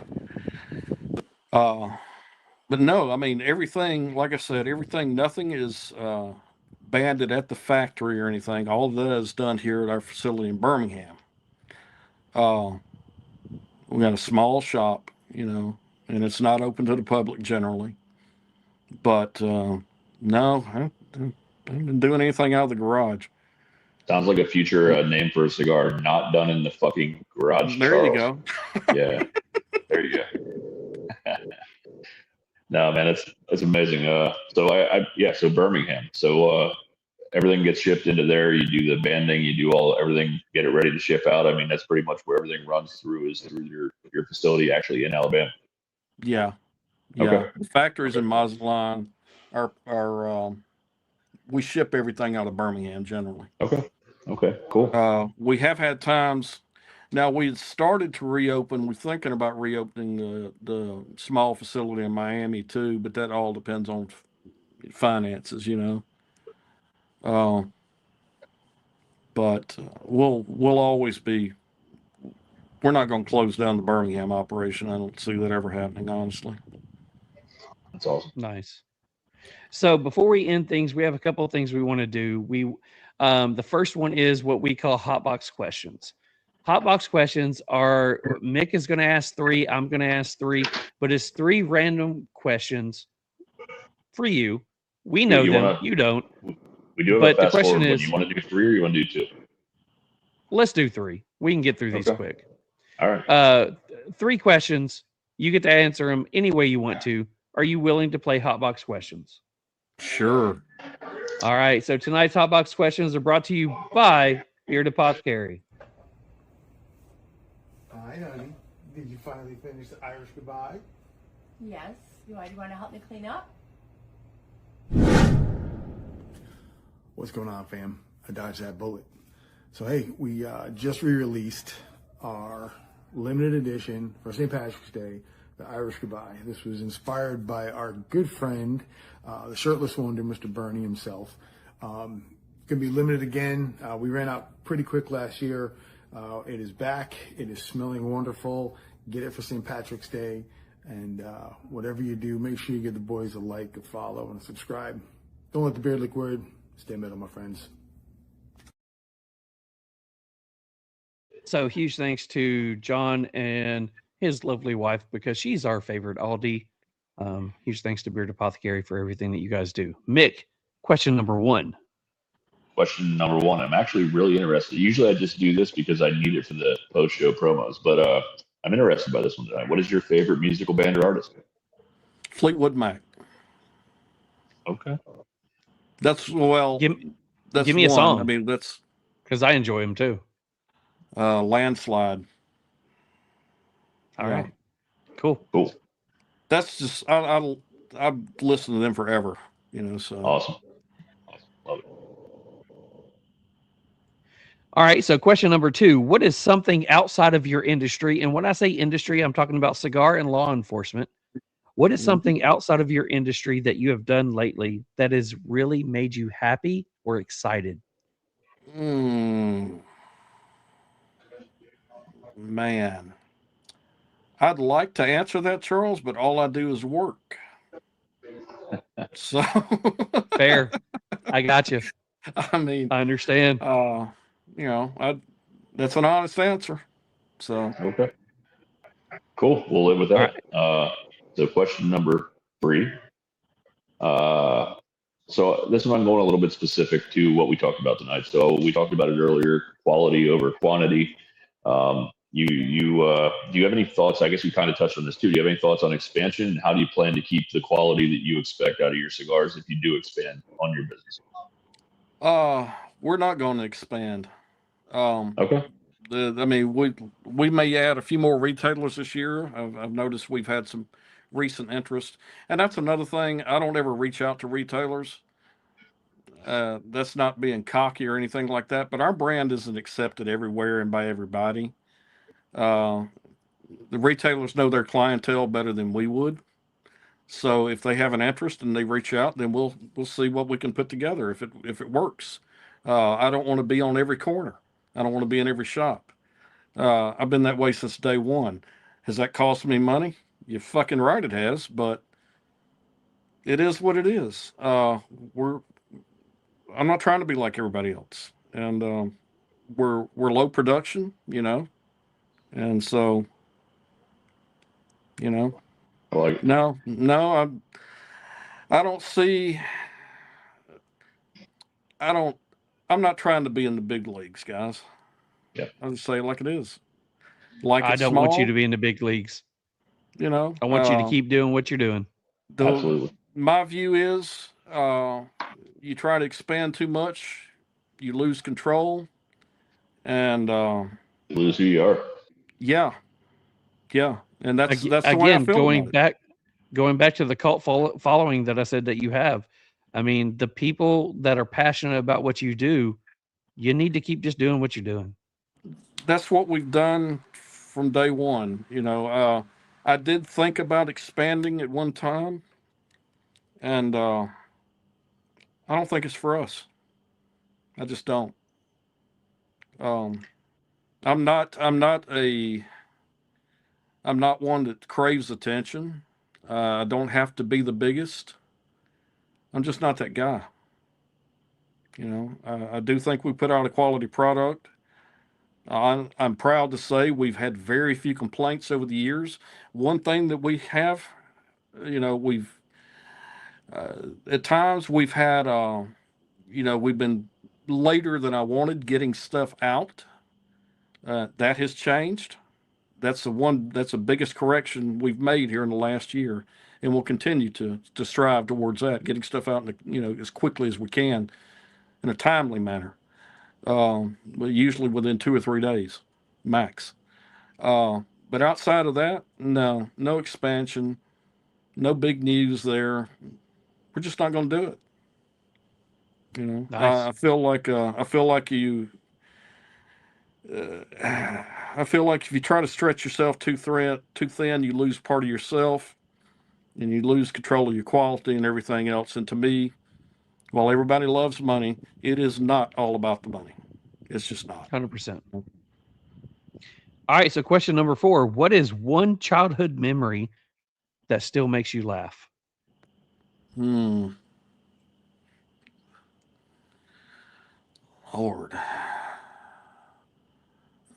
Trying to think.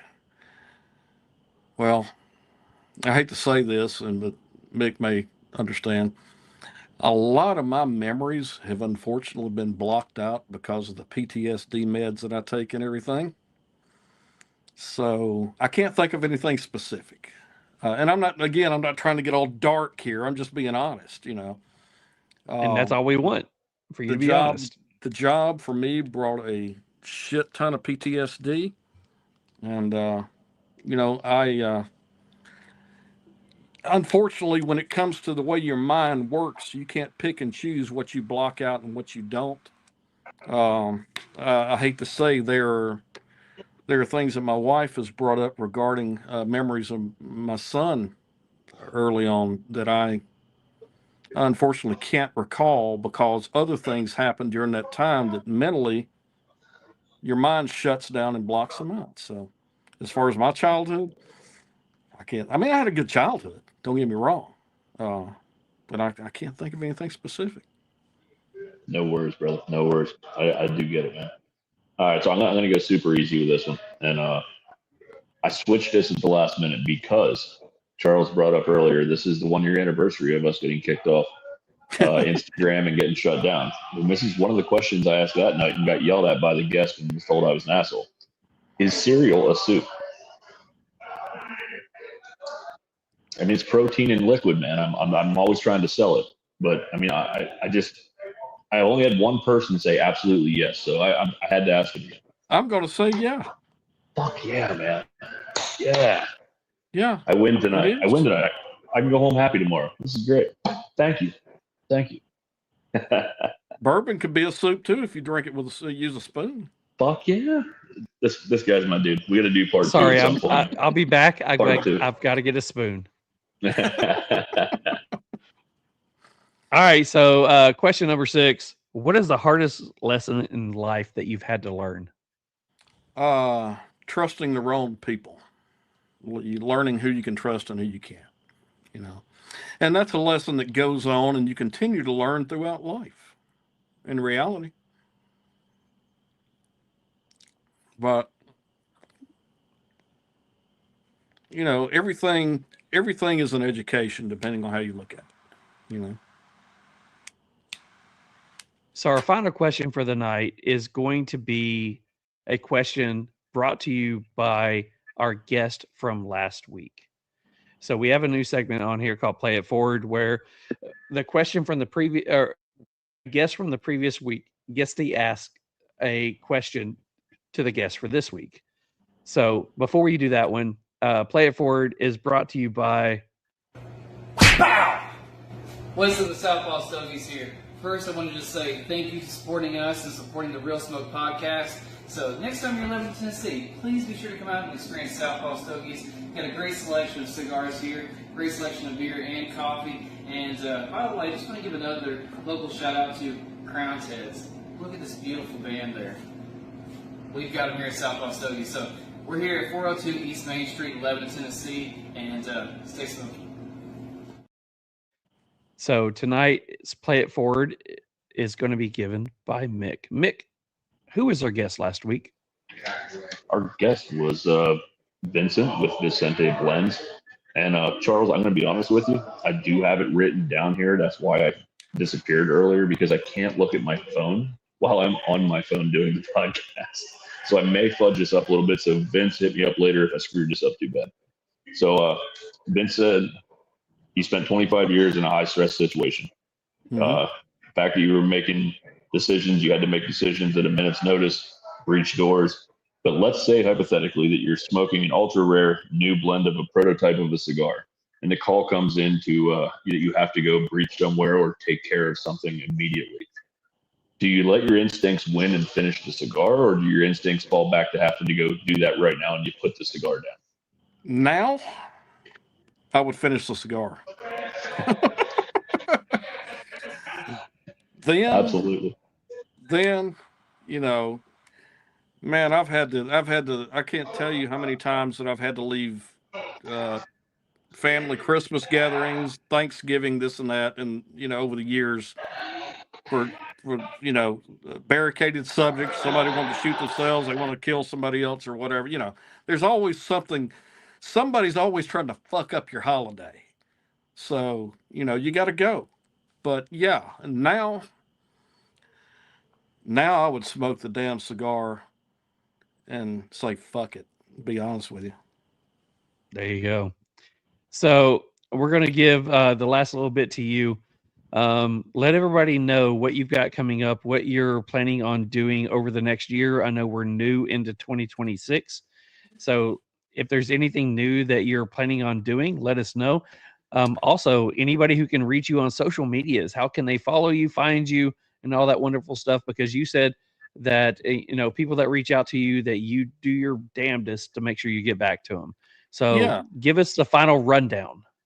As far as cigars coming out this year, we've got a couple other in the works that we do not have names for. Be honest with you, that's something I usually do after I've smoked a few of the test, whatever test blend we're working with. Call it the Mick. There you go. We've put out the Mazat line in January. That's I think it states it on the website. That's a limited release. I'll put this out there. It's listed as 800. We have 1,000 altogether, but I was keeping 200 for myself or to release it some point later in the future. The Delphine, that was released this month. And we had another one planned for this coming month, but I think we're going to hold off a little bit longer on it. I'm not going to mention the name of it right now. It's already been posted up and stuff, so people can go back and look if they want to, but I think we're going to hold off on releasing that one for a while. But as far as plans, keep rocking and rolling. Hope we don't get zucked on Instagram again, and just do what we do, you know.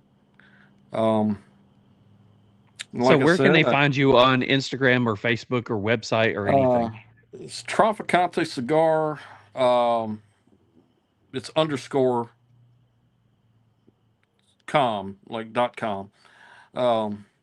And my personal is, God, I forget what, hell, hold on a second. I got to get on my phone because I can't remember what my personal is. I think it's Traficante Mike. It is. Yeah, Traficante _ Mike is my personal. As far as Facebook, we got zucked off of Facebook a couple of years ago because we're a dangerous organization. Yeah. So if cigars are dangerous, we're dangerous, I guess. But yeah, we were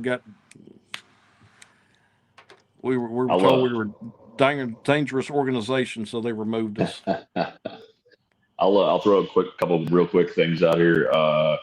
we always like to say, man, you're part of the Real Smoke family now. If there's anything we can help you promote in the future, or you ever want to get a little spot sometime, man, just let us know. We'll help you out any way we can. We love the brand. So just reach out, man. We appreciate your time tonight.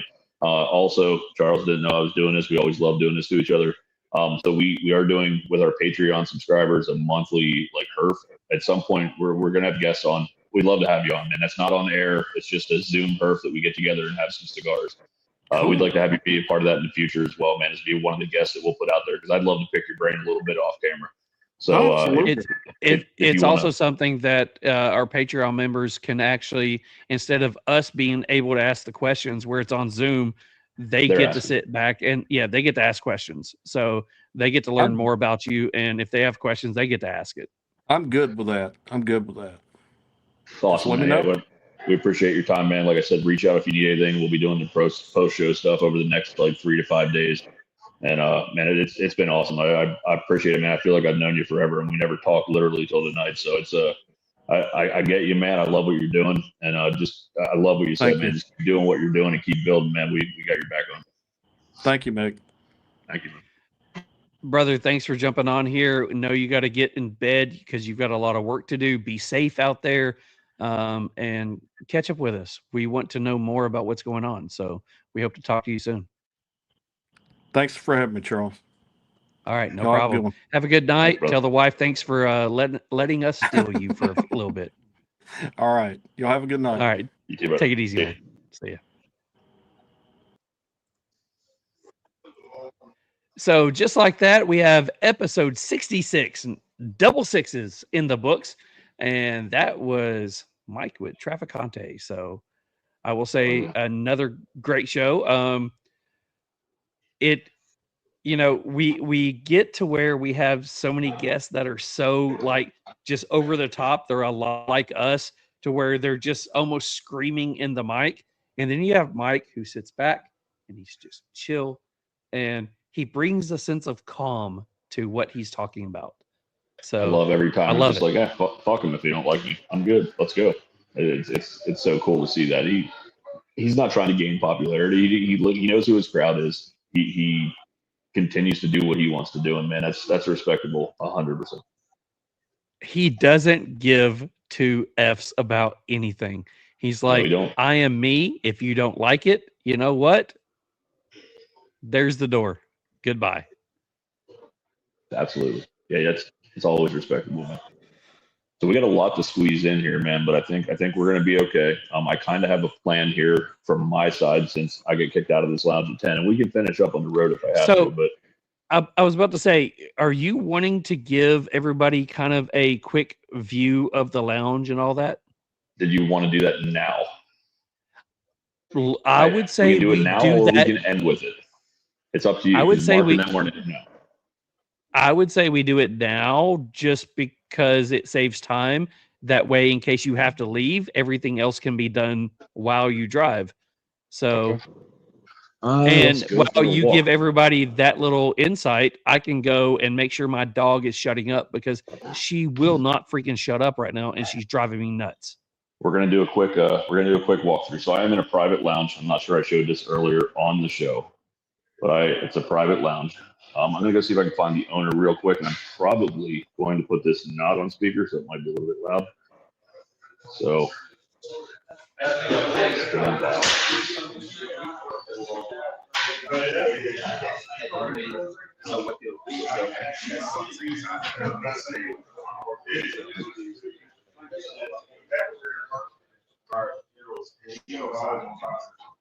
so that did not work out because apparently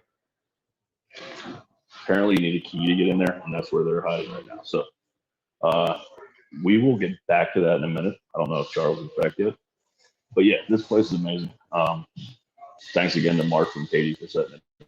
Such a cool vibe here, man. This place is amazing. I would if you're ever in Texas, you got to come check this place out. Definitely cool. Yeah, that's about it, man. So what did everybody think of that? I guess tonight. Everybody thought it was pretty great. Mike was a lot of fun. Definitely a lot in common with that guy, and I feel him on a lot of his stories. I get why he didn't want to really expand too far on some of it. Completely get that. There's always highs, no matter how far removed you think you are away from it. So definitely cool. That did not work out, Charles. So I heard the private lounge that they're in is locked. You apparently need a key card, and I look like an asshole just trying to get in there. So I'm gonna wait for them to come back. We'll squeeze it in somewhere. I promised them a little shout out, and we'll go from there. But yeah, let's knock out some prizes and whatever else we got to do. All right. So we have cigar review to do first. Oh shit, yeah. So you did ask what they think. Smoking Sicilian says a lot better than last week. Samson says need a key card, Mick. Yeah, that did not work out at all. We'll talk about that one later. All right, so we do have a cigar review to do, and that one is brought to you by Cigar Army. What's up, Cigar Army? Tonight's cigar review is proudly sponsored by Cigar Army. The Cigar Army is a community brought together by their shared love of cigars, but bonded by something much deeper, their mission to give back to those in need. Through Operation Give Back, they honor the courage and dedication of our military and first responders, both active and retired. Their bravery and selflessness make the freedoms we enjoy possible, including this very moment to sit here, share a cigar, and connect with our real smoke audience. Every puff carries a story. Every draw is a tribute to their sacrifices. This isn't just about cigars, it's about gratitude, about compassion, and about giving back to the heroes who shaped our lives. Join them in the mission to make a difference, one cigar at a time. Check them out on Instagram at Cigar Army 3 or search Cigar Army on Facebook. Together, we can turn our passion into purpose. Huge thanks to Cigar Army for sponsoring us. We absolutely love everything that you do. And I will say, we have to be biased because, you know, we are the top two officers at TriStar Herf Crew. By the way, you've got some buddies there that are, you know, cigar fans. You should be getting them into the TriStar. Just saying. But, so yes, one in California. Do we have any California members? I think Jordan moved now, so 0. Now we're gonna have one. I got you. So if you're looking for some other cigar group other than TriStar, the only one that I can say that you should really jump onto is Cigar Army. They are 100% about giving back to all the different charities that, you know, that really need help. So go check out Cigar Army. It's not always planned charities either. Something pops up where somebody's in need, man. These guys are boots on the ground. They're on it in a short amount of time. And it's amazing what they've been doing for the community, and not just the cigar community. They will help anybody in need. And, we absolutely love what they're doing. We are also members of Cigar Army. We love those guys, and just great times. So, all right, cigar review tonight. We smoked the Traficante El Paso. I actually pre-smoked mine. Yep, there it is again. Solid cigar, I will say, right off the bat. I know Charles and I talked a little bit after we smoked it the other night that it had a little bit of a tight draw. That's the only thing I could find wrong with this. I love the flavor profile of the cigar, and I actually brought my second one along, and the dude that's with me actually smoked that one, and his is like, now the draw's perfect on this one. I'm like, son of a... But I asked him what flavor profiles he was getting, a lot of the same stuff I got. And he really enjoyed it. And his ash, the construction was amazing on both of them. So a great cigar. So for mine, aroma from the body, I got hay, nuttiness, natural tobacco sweetness. From the foot, I got raisin and light hay. Taste from the cold draw, I got a natural tobacco sweetness, and again, that nuttiness. First third notes, I got coffee, baking spices, nutty, chocolate notes, touches of oak and light earth. Retro was light black pepper and dark fruit sweetness. Second, third notes, I got espresso, baking spices, mainly nutmeg, almonds, and it kind of reminded me of amaretto, which was kind of strange, but that almondness gave me that amaretto kind of flavor. Cocoa, light earth, still those touches of oak. Retro, I got light black pepper and raisins. The final third, I got espresso with cream, nutmeg, almonds again, cocoa powder, charred oak, light earth, and a little bit of a mineral note in the end of the final third. and retro was light black pepper, and again some dark fruit sweetness to it. The construction, again, it was near perfect, except the draw was a little bit tight. It did open up in the final third a little bit for me, and consistent flavors, but they were all flavor notes that I enjoy. So pre-light experience, I gave it a 17 out of 20. Flavor enjoyment, 13 out of 15. Construction characteristics, 28 out of 30. Smoke production, final thoughts, 29 out of 35. I gave it an 87. So you said 87? Yeah. Okay, cool. So aroma off the body, sweet tobacco, light manure. Aroma off the foot, sweet tobacco, chocolate. Taste off the cold draw, raisins, molasses, tobacco. Off the light, earthy with a slight dark chocolate. Into the first third notes up front are almond sweetness, dark chocolate, and a slight tart note. The retro is dark chocolate, nutty and cream. The burn is excellent. Ash is tight and clean. Draw is snug. The smoke texture is thin and wispy. Finish is short, slightly sweet. Strength is a medium minus. Into the second, third notes up front on the palate are milk chocolate, coffee, and a slight salted caramel note. The retro is chocolate coffee with a sweet cream and almond. The burn is great. Ash is amazing and clean. Draw is tight and gives you a thin, wispy smoke. Finish is coffee and a slight chocolate, and strength is still a medium plus. One thing I want to say really quickly is one of the other reviews a couple of weeks ago, I said the ash is clean. And somebody sent me a message and said, what does that mean? Ash is clean. I wear black 99.9% of the time. If I'm smoking a cigar and I look down and there's ash on me, that means there's a flaky ash. The ash is messy. The ash is flaky, whatever.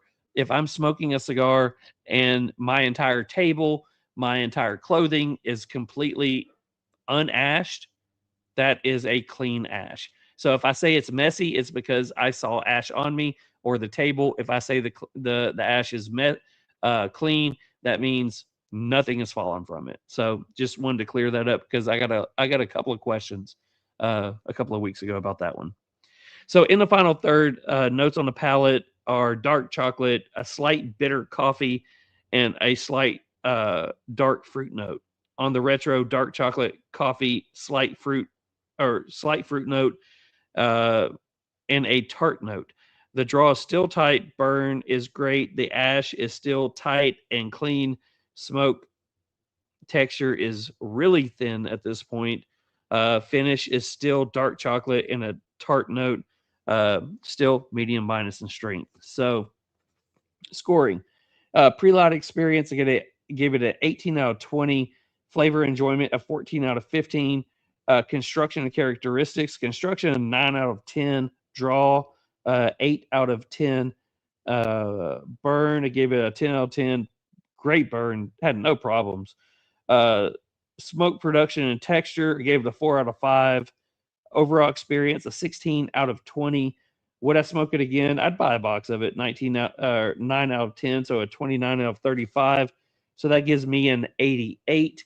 So that gives Mick a 87, me an 88. We round that to an 88. So the Real Smoke Podcast gives the El Paso from Traficante Cigars an 88. We always say experience is everything, man. And I think the Dead Elvis is my favorite, as I alluded to earlier. But as part of that, because I'm going on vacation the next day, I don't know. But I love their brand, man. I love what they're putting out. And the artwork's just amazing. It's so different, and they just don't give a fuck, as he said a bunch of times tonight. So that makes me love them even more. But yeah, man, solid cigar. Not a lot of transitions. Amazing construction. So keep doing what you're doing, man. We're enjoying it. To me, it's another good cigar to sit back and you can just chill with friends and smoke. It's not overly complex. It doesn't have a lot of flavor changes, but the flavors that it does have, it's very strong in what it does have. So giving it an 88 is not something that's bad.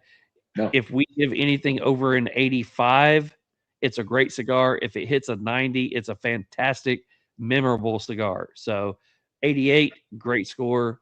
Absolutely love it.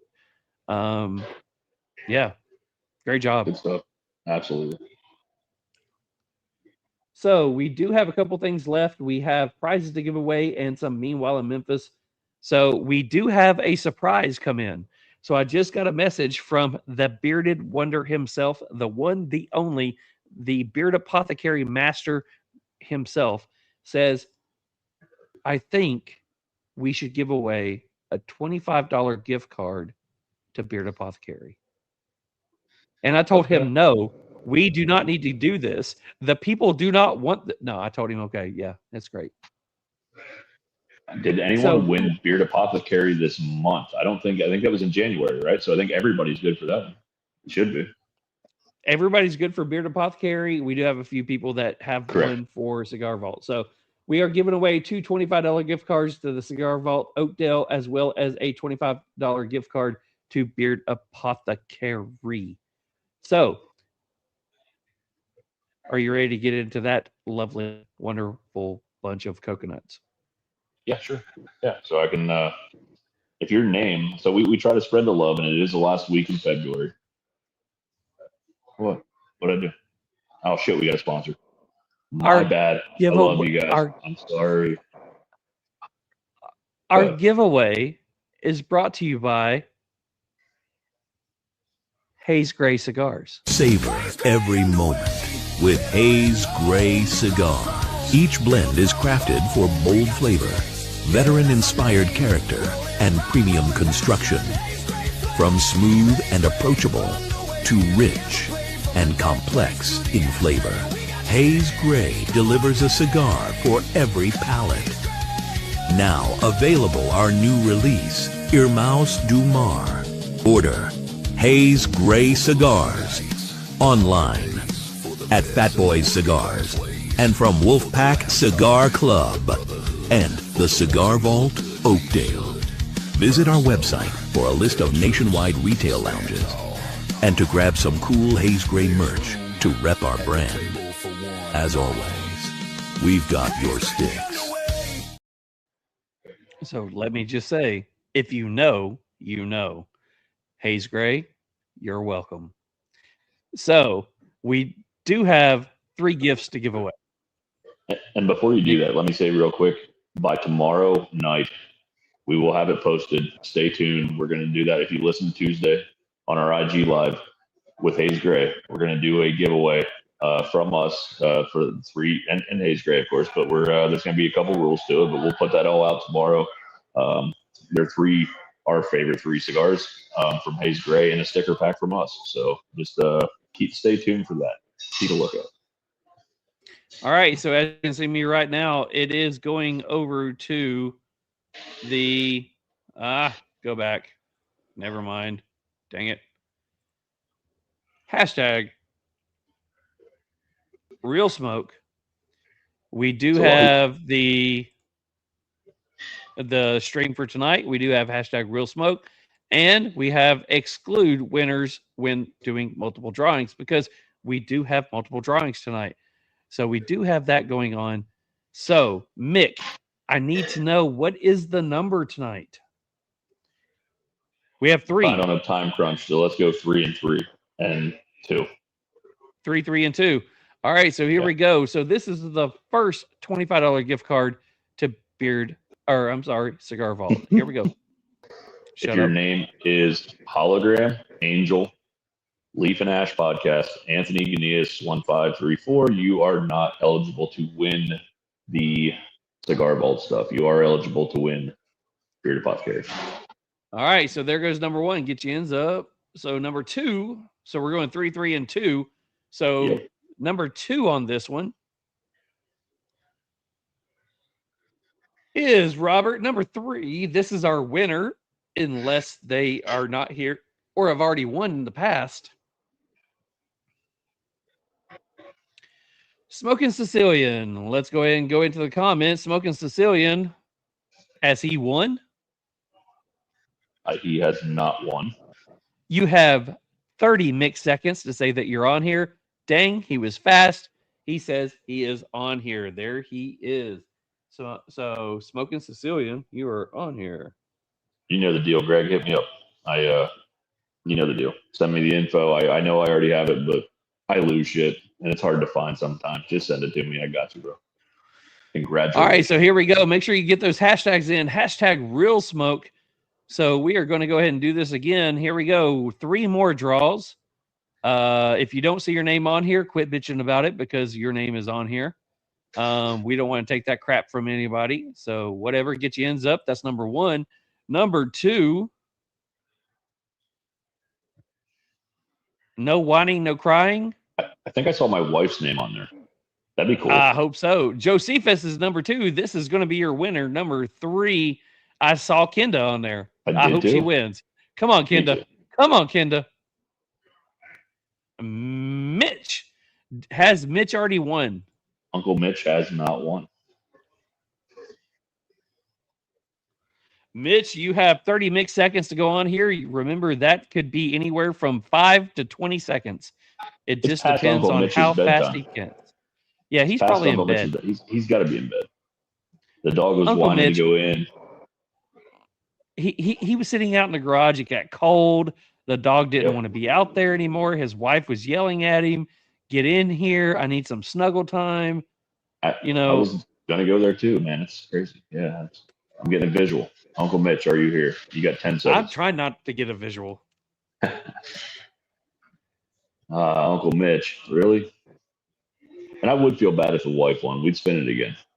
If I win this beard apothecary, I might take that because I have a great beard. So, but we'll see. So Cecilia says, sent you details, just not my urine and blood sample. We'll see. Man, you can't win cancel. unless you send that. Just I got it, Greg.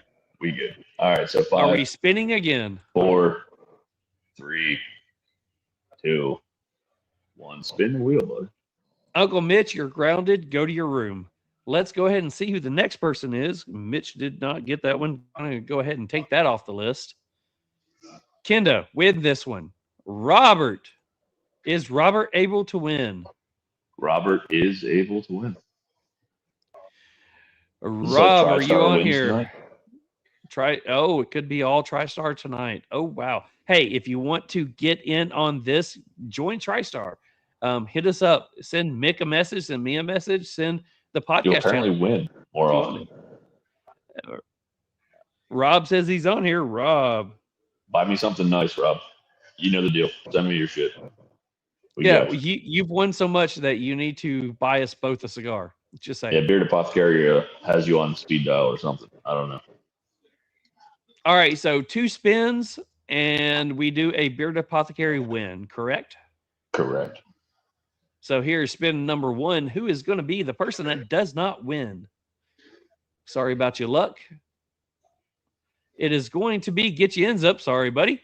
All right, so this is going to be your winner. If you are here, $25 gift card to Beard Apothecary. It is Rob the Cigar Czar. Do we call an audible? He just won the other one. Man, we didn't say that going into it, but that would suck. No. Too. Yeah. So, Rob, you are the winner of this one. You have the choice of keeping this one because we didn't say it in the past, or you can pass it to the next person. We will let you just decide that one. Rob is the most honorable man in the room. He says, spin that baby again. Love it, Rob. Thank you so much. I didn't think he'd want to give his cigars up. So, yeah. Awesome, Rob. We appreciate it. Come on, Kenda. Win this one. Kenda, we're voting for you. Get your ends up. Get you.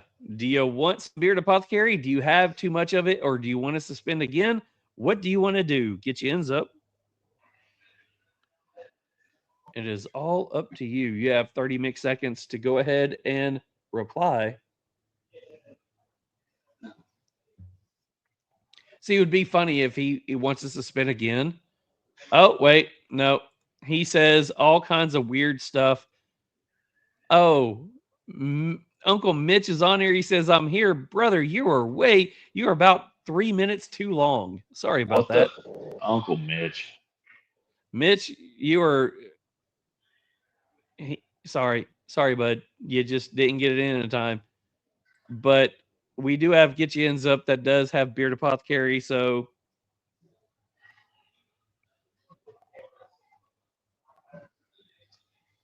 Yeah, send me your info, I guess. I'll get it to John, and we'll get that figured out. He says, appreciate the win. Mitch, Uncle Mitch, we do say sorry, brother. I am so sorry. Your pod may be lagging behind a little bit. We don't know what happened, but we did give you quite a few mixed seconds to jump on that. Well, so I still got some cigars for you, buddy, that I stashed away that I promised I'd give them to you eventually. I still have them stashed away for you, brother. So you are a winner. I'll get those to you, man. Send me your address anyway. I'll just send them out next week. I got you.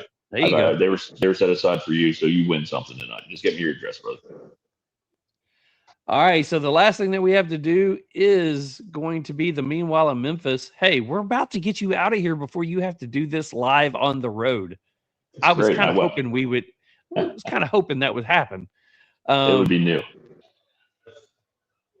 So we do have Meanwhile in Memphis to do. Are you ready for some Meanwhile in Memphis? I am. Or is it Meanwhile in Texas?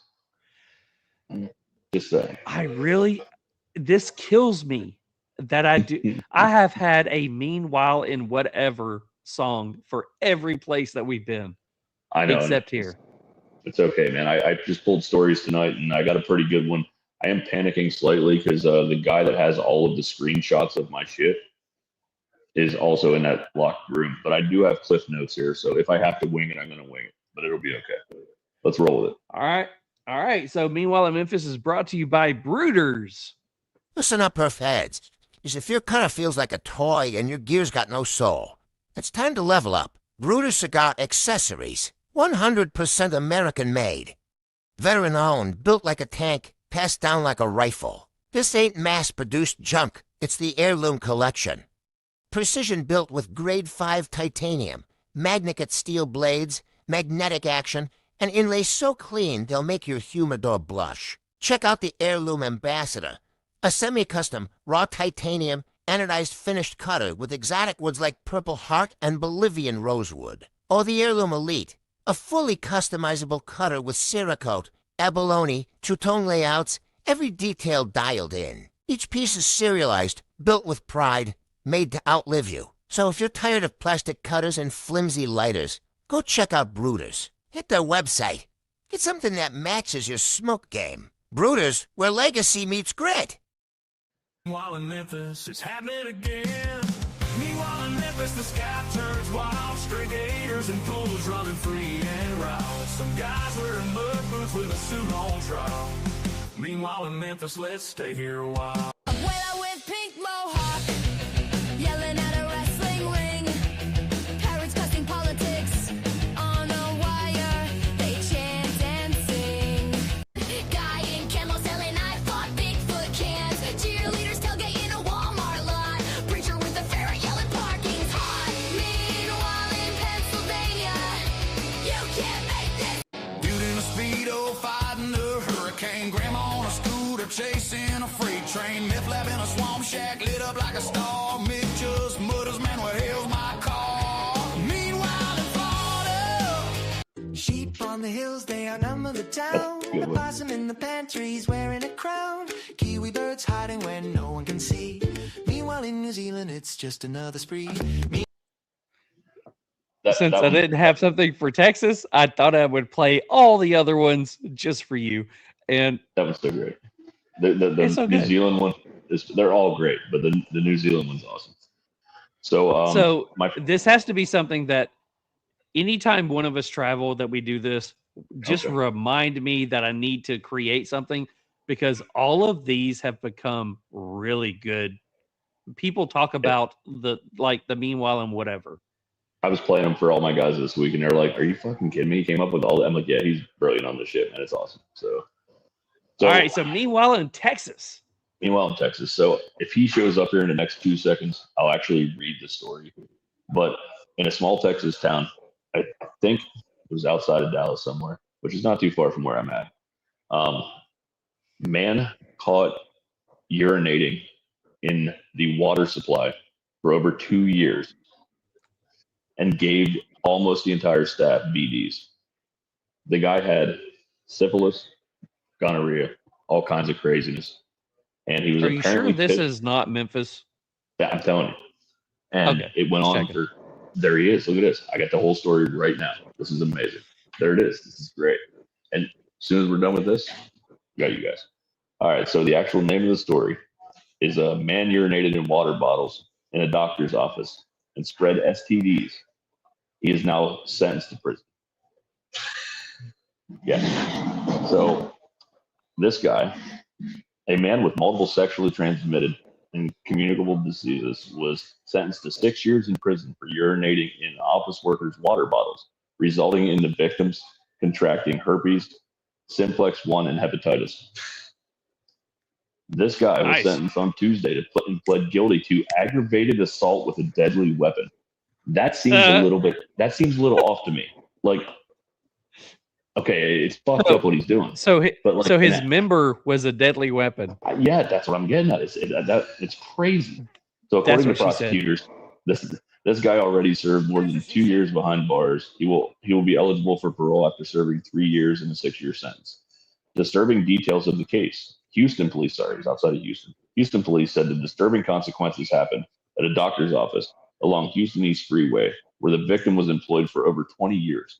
Houston police said that the disturbing, oh shit, I prepared my screenshots, but according to court documentation, there was a 5-gallon water dispenser at the medical practice center that was used by staff and others. It was a type of dispenser that had hot and cold, blah, blah, blah. An employee dispensed water from it and noticed it had a funny taste and smell. The woman said, Tastes like chicken, smell like fish. After the water tasted sour, she dumped it out.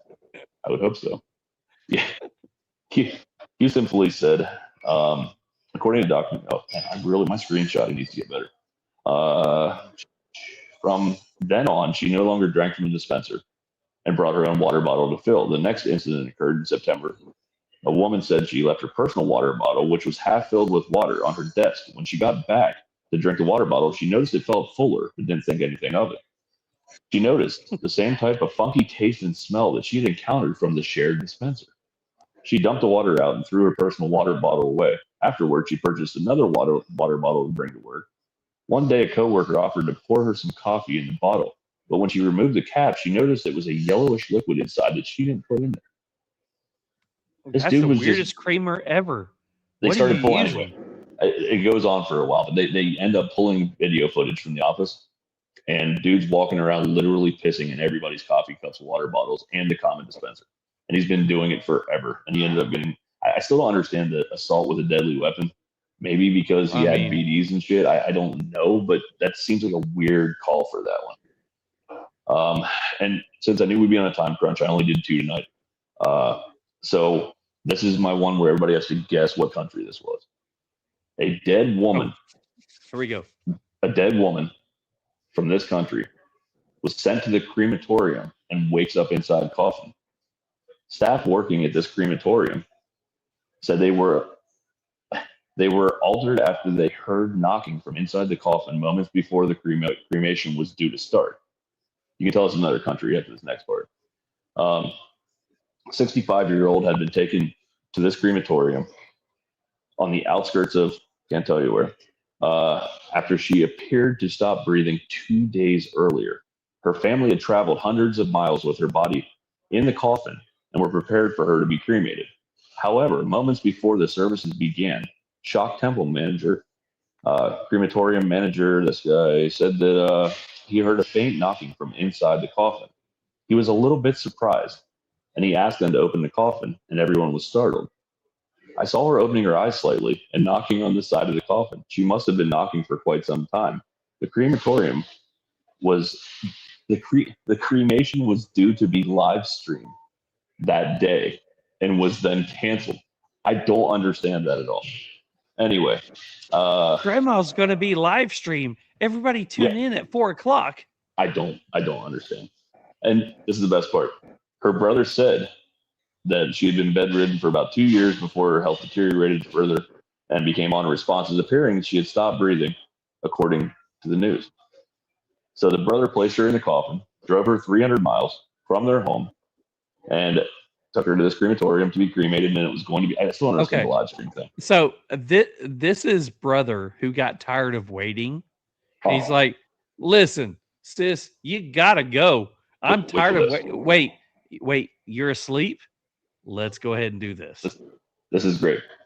So the woman had wished to donate her organs to a hospital, and damn it, I almost said the fucking name of the place again. I'm really bad at this. But was turned away as she did not have relevant paperwork. When the brother was asked how he felt about his sister still being alive, he said to the news, I'm indifferent about it. I told you, the brother got tired of waiting, and he's just like, listen, I'm coming over here every freaking day, and she just will not go. Goodness. Wait, she's asleep? Yeah. She's gone. So, all right, so I kind of Europe said it. or I Asia? almost said it. I usually cross that out when I print these, but I wasn't at work to waste paper this week and print them all out. So, yeah. So, all right, so Europe or Asia? Good question. I have to look at a map. I think it's Asia. Okay. Thailand. You're good at this game, man. Yeah, it was outside of Bangkok. You're good at this game. You're really good at this game. Yeah. I think you heard me almost slip up there for a minute, but I'll still give you credit. You're like 3 for 4 on these weeks, man. So, all right. So we hit all the sponsors. We kind of rushed through there a little bit, but do you want to give a tour? I do want to give a tour, and I also want to give Mark a little bit of time because, man, he set this whole thing up, and he actually gave me some amazing cigars. I'm going to have one here in a minute. I don't know if he wants to talk about any of that yet. This might be secret undercover shit with the cigars, but he is not the sponsor of this show. But let me just do this tonight. Tonight's lounge for Mick is brought to you by Katie Cigar Company. Go check them out there on IG at Katie Cigars, www.katiecigarco.com. Check out that. Wonderful people. Love Mark. Mick's Mark's Lounge the best, is man. brought to you by them. I'm excited to finally get to meet him in person, and I'm going to take this off speaker, so there might be a little echo again. I'm sorry about that, but we're going to go back to. That works. Can you hear me now? You're good. You're good. All right, and now he can hear. He can also hear you. So, all right. So again, we're at Industrial Cigar. I'm going to hand this over to Mark for a minute. Just say hello, and if you want to talk about any of the cool shit you showed me earlier, you can. If you don't, that's cool too. I know you got some prototype stuff. Mark's an open book, but everybody remembers Mark. We had him on a few months ago, but here you go, Mark. Hey, y'all. Have a say. What's up, Mark? How's it going, man? Going good. Love to have you on here. Thank you so much for setting Mick up with a place to do the podcast. And he just showed off at the beginning of the podcast some barrel-aged cigars. Yep. We are testing 4 different whiskeys. We're testing 4 different whiskeys that are all Texas whiskeys from a local distillery. And I have no clue what they taste like, so they may be absolute crap. We have no idea. I'll probably start smoking those next week to test. Are you willing to tell us what 4 distilleries you're working with? It's 1 distillery, 4 different whiskeys, and it's Iron Root out of Denison, Texas. Oh, nice. Yes. Such great whiskey. Yeah, they make some great stuff, and so we thought, being a good Texas company, we would share a little bit of love with them and try to age a few cigars with their whiskey. So you haven't tried the cigars yet? No, not at all. I have no damn clue what they're going to taste like. And you sent Mick back with 2 of them, right? I did. Kick him in the ass and tell him to send me one. I'll do that. I got it. So, yeah, we're also working on a prototype of a new accessory. On that one, You don't have to share. No, it's fine to share. I don't care. It's essentially a new accessory to keep people from licking their cigars at lounges. Okay. Tell me about that. So it's a cap dampener. And so it lets you moisten the cap of your cigar before you cut it. That way you don't end up with any cracking or other unraveling when you cut your cigar. So that goes along with if anybody watched the Cigar Vault thing on here, the guy that was on there was Miguel. He literally put the cigar in his entire mouth and sucked on the cigar before he cut it. You'd be surprised how often it happens, and it absolutely gags me every time I'm in the lounge and I see that. And so this is something to kind of prevent that. And that's absolutely right. You can put bourbon in it or with tequila or whatever. If you like if you like to dip your cigar, it'll work great for that too. So I will say that you were gracious enough to send us a care package to raffle off and give to everyone. You have a full leather ashtray. You have coasters as well as hats. This is all stuff that you do that you make, right? Yeah, this is all stuff I make in my garage. And everything's handmade. It's done just for our company. So, the leather ashtrays actually started out when I was still working cattle and I was fixing all the tack myself and I needed a place to put parts. So I started making leather trays to throw the parts in. Well, after I got into cigars, I figured out they worked pretty dang well for ashtrays because it's super thick leather. It's the same leather they make welding aprons out of. And so it just turned out to be a great ashtray. So the last question I have, what was it like meeting the one and only Mick? He is one sexy bastard. I know. I mean, come on. All right, get deep in here. Let's let Mark give you a tour real quick. Let's get Mark to give you a tour. We'll be back here in a second. But let's give Mark. Mark knows this place like the back of his hand, and Mark's gonna walk us around here. We're gonna do a quick tour. Now that I have a Mark, go ahead, Mark. Tell us where we're at. Mark, here, man. Just take over. Oh no, it's all you, bro. That way you can aim the camera around and show everybody everything. We are at Industrial Cigar Company in Frisco, Texas. The room we're in right now is the parlor, and it's kind of a day room. So it's, go ahead and turn Mick. Go ahead and turn the camera around so we can see the room. I don't know how to do that shit. That's not how you do it. No shit, man. I don't. How do you? Just take your camera and turn it around. I can't. No, literally, take your phone and turn it around. You got to cover over the lens in the back. Take your phone and turn it back How's around. that? There you go. Look at there. Fireplace, chandeliers, the whole bit here in the parlor. This is where they essentially schedule dates with couples that want to come in and smoke cigars and enjoy a good dinner. Or Mick and Mark. Yes. Absolutely. So we're going to walk outside here to the front lounge. This is the Dreamer Lounge. It's actually sponsored by Luciano Cigar. Wait, do you have a card to get out there? Because Mick couldn't get out there. I'm going to get you guys a little earlier and do this earlier in the show, and I didn't realize that was locked unless you had a card. Yeah, we actually have in this particular lounge, we have the parlor, we have a public lounge, and we have 2 private lounges. It's insane. Nice. It's insane. So we're going Let's to walk walk. into the Dreamer Lounge. This is the public lounge. And this is sponsored by Luciano Cigars. You can see their logo up there on the wall. And anyone is welcome in here at any time. Just come on in, enjoy a great cigar. We'll walk through the front.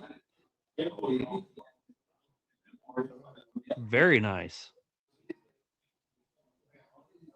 That TV should have the Real Smoke podcast on it. Just saying. It definitely should. So for the public lounge, instead of lockers, we have these drawers, which require a key card to get into. So each person has their own locker that they can rent each month.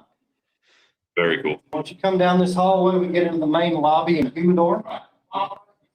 And the humidor has 2 parts. Primary humidor as well as a vault.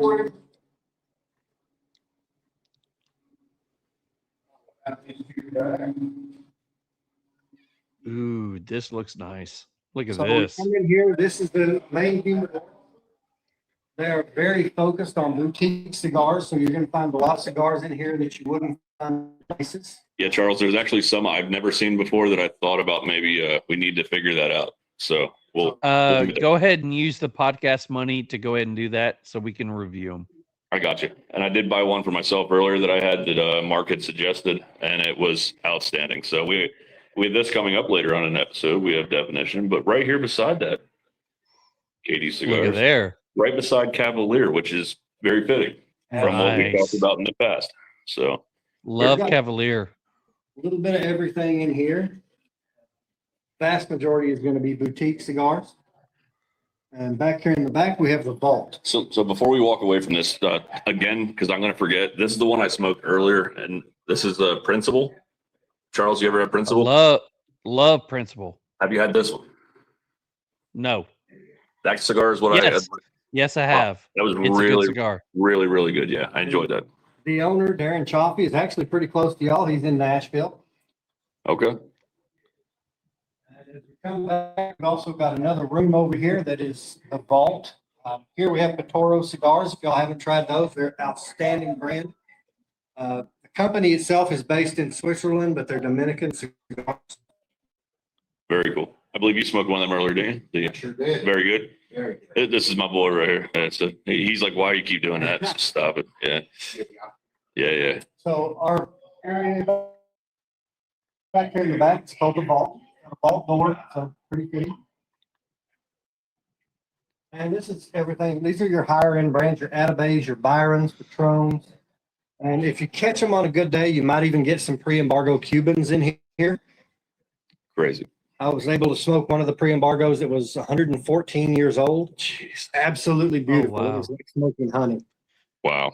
So Amazing. ask Mark if he goes into the humidor, what is a boutique cigar that he would smoke that he would recommend to anyone that's not his? My typical go-tos in here are going to be Atabay, Byron, Bandolero. The Toro is a beautiful cigar. The Principal cigars are all phenomenal. They have a full line here, even their series that's based on different drinks, like the Tiki, I believe, is based on a Mai Tai. They have Okay. some others in here that are based on something, I believe, a chocolate espresso or coffee something. Okay. I don't know, but they're all great cigars. So those are my typical go-tos if I'm not smoking a cake. I believe I will be picking some of those up. I keep forgetting the name, but the one I said earlier, the Brazil. Toro? Yes, Toro. Brazil is Toro's Brazil is the one he suggested, Charles. I don't know how much you know about that brand, but if you have not had that, that's probably what I'll bring home for us. All right, sounds good. And that one is a Cuba wrapper. So it's Cuban seed grown in Brazil. Absolutely beautiful cigar. Love Okay. a Cuba wrapper. Okay, that's the one then. I'm going to pick up enough of them for us to have on a show, and maybe we can even get in touch with them. Beautiful. Now we're Yep. going to go into the first private lounge. They have two levels of private lounges. First is the Atabay private. I didn't even notice the foundation and the tatuajes earlier. Love me some tatuajes, Nice. some crown heads. Yeah, very good. Did let's say hi here. Or we're still streaming, man. You want to? Yeah. He's one of our tobacconists here in Dudley. And if y'all come in, he'll take fantastic care of you. Yes, I will. One of the things they focus on here is hospitality. And so it's going to make all the difference in this. Hospitality and education. for sure. Absolutely. We love to educate people. I wish I lived closer, man. The But right cigar. every time I come down here, man, it's gonna be one of my stops. This place is amazing, and we appreciate the hospitality, man. Hopefully, we're bringing some business on the back end of this. So appreciate you guys. Absolutely. Head on over to the Thanks, Atabay brother. private lounge. Very good. Yeah. Each of the lounges, other than public, has a key card that's required because they are private. Apex members get access to all three lounges. Atabay members get access to the Dreamer Lounge as well as the Atabay. This is our Atabay lounge. Obviously, each person gets a locker if they want it. So let's come on through. We all have, each of the private lounges has their own private restroom and private servers as well. So you're not competing too much as far as service level goes. They make sure everyone's taken care of in every lounge. Phenomenal. We're going to head on into the Apex Lounge. This is their top tier lounge. You're going to have events that go through all three lounges. And that's pretty much it. We're going to go ahead and walk into the bar area. That's the fuselage parlor. Okay. The Fuselage Parlor is actually sponsored by Principal Cigars. Okay.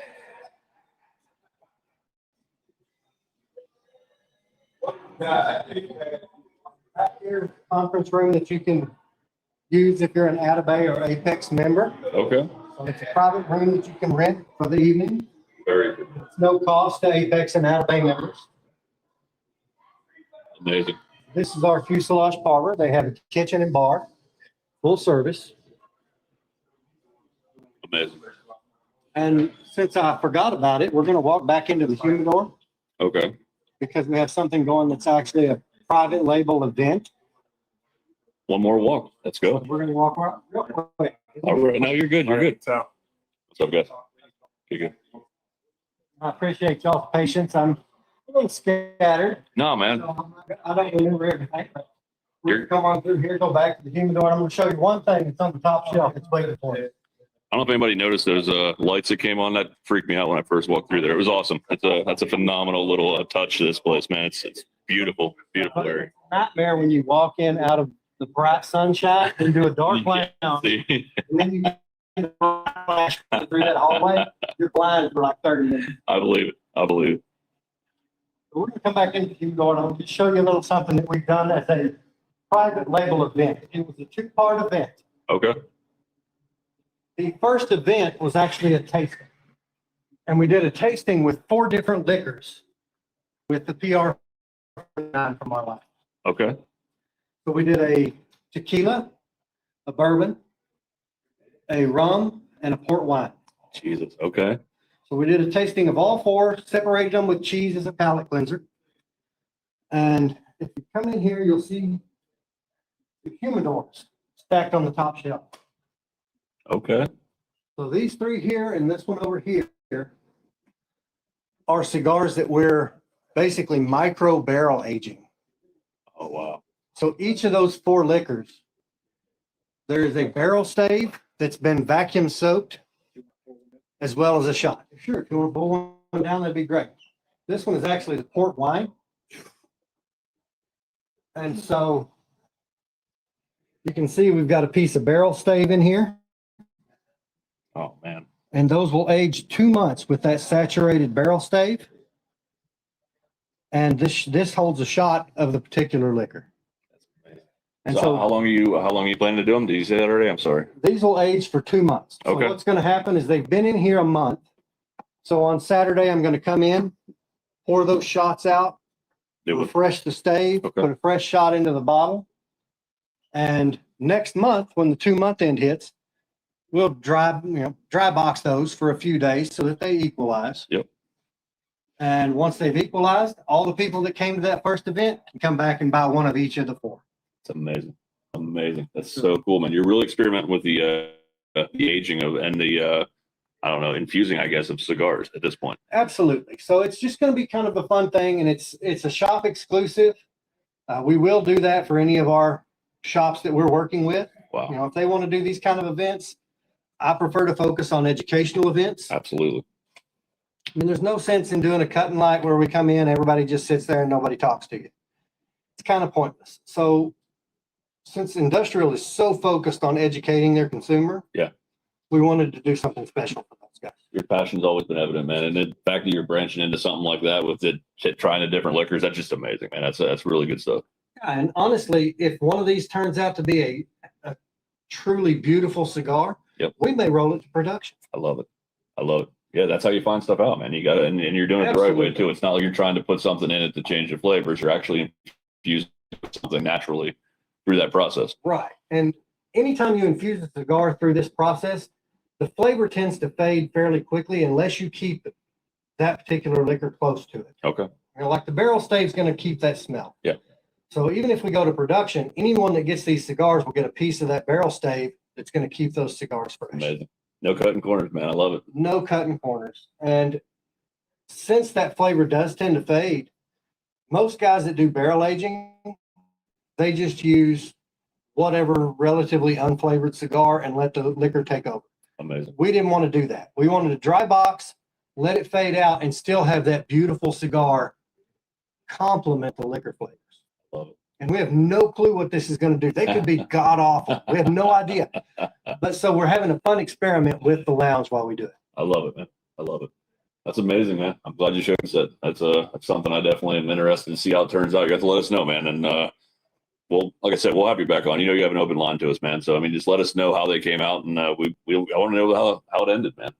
Sounds good. Well, that's welcome to Industrial, and we're glad to have you. Yeah, man. So we'll I'll flip this back around now. Charles, you still there? I'm here. I'm sorry, we kind of took over there, and I kind of forgot. I love it. Oh, there you go. There you are. So I guess we'll end this from here because I do want to spend a little bit of time with Mark here, since he pretty much hung out with my buddy here for all night because I had a show. But man, the hospitality of this place, the knowledge, the education, like Mark said, man, the education and what they're doing and trying. I mean, you got any questions from that tour? I'm sorry, I kind of just took over. No, I'm good. Awesome, man. No, it was a hell of a show. Great night with Mike and man, Industrial. I can't say enough good things about it, man. It was a great night here. I can't wait to come back.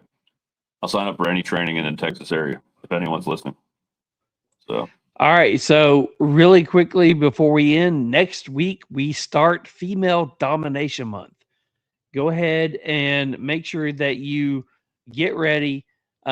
Next week we have Sarah Rodriguez from West Tampa on.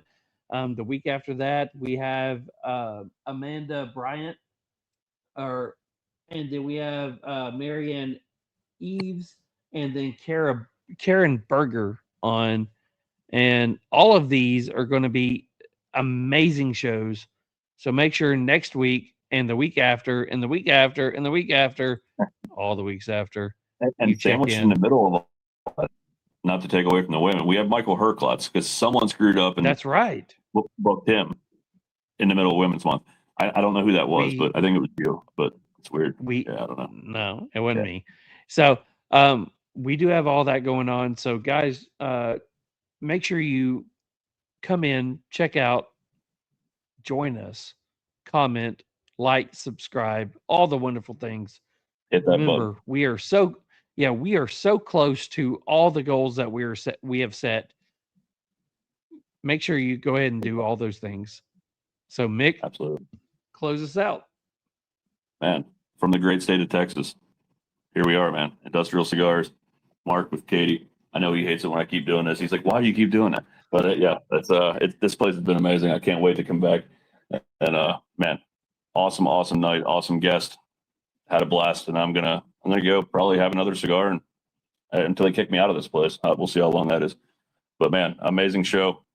Thank you for all you do. Much love, man. Peace. Peace.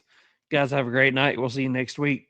Bye. The smoke is thick, the air is tight, cigars are lit, oh what a sight.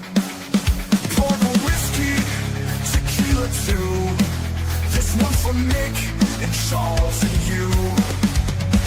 Thank you for tuning in. The Real Smoke Podcast makes us so grin. You light us up, you keep us strong. Cheers to you, we raise the song.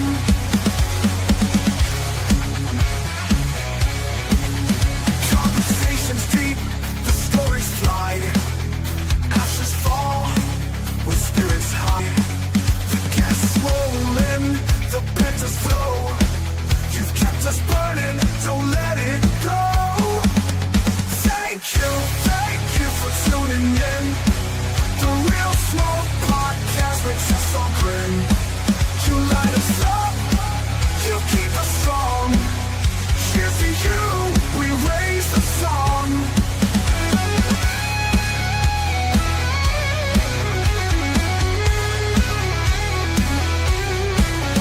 From the puff of a flame to the end of the night, you're part of the glow, you're part of the light.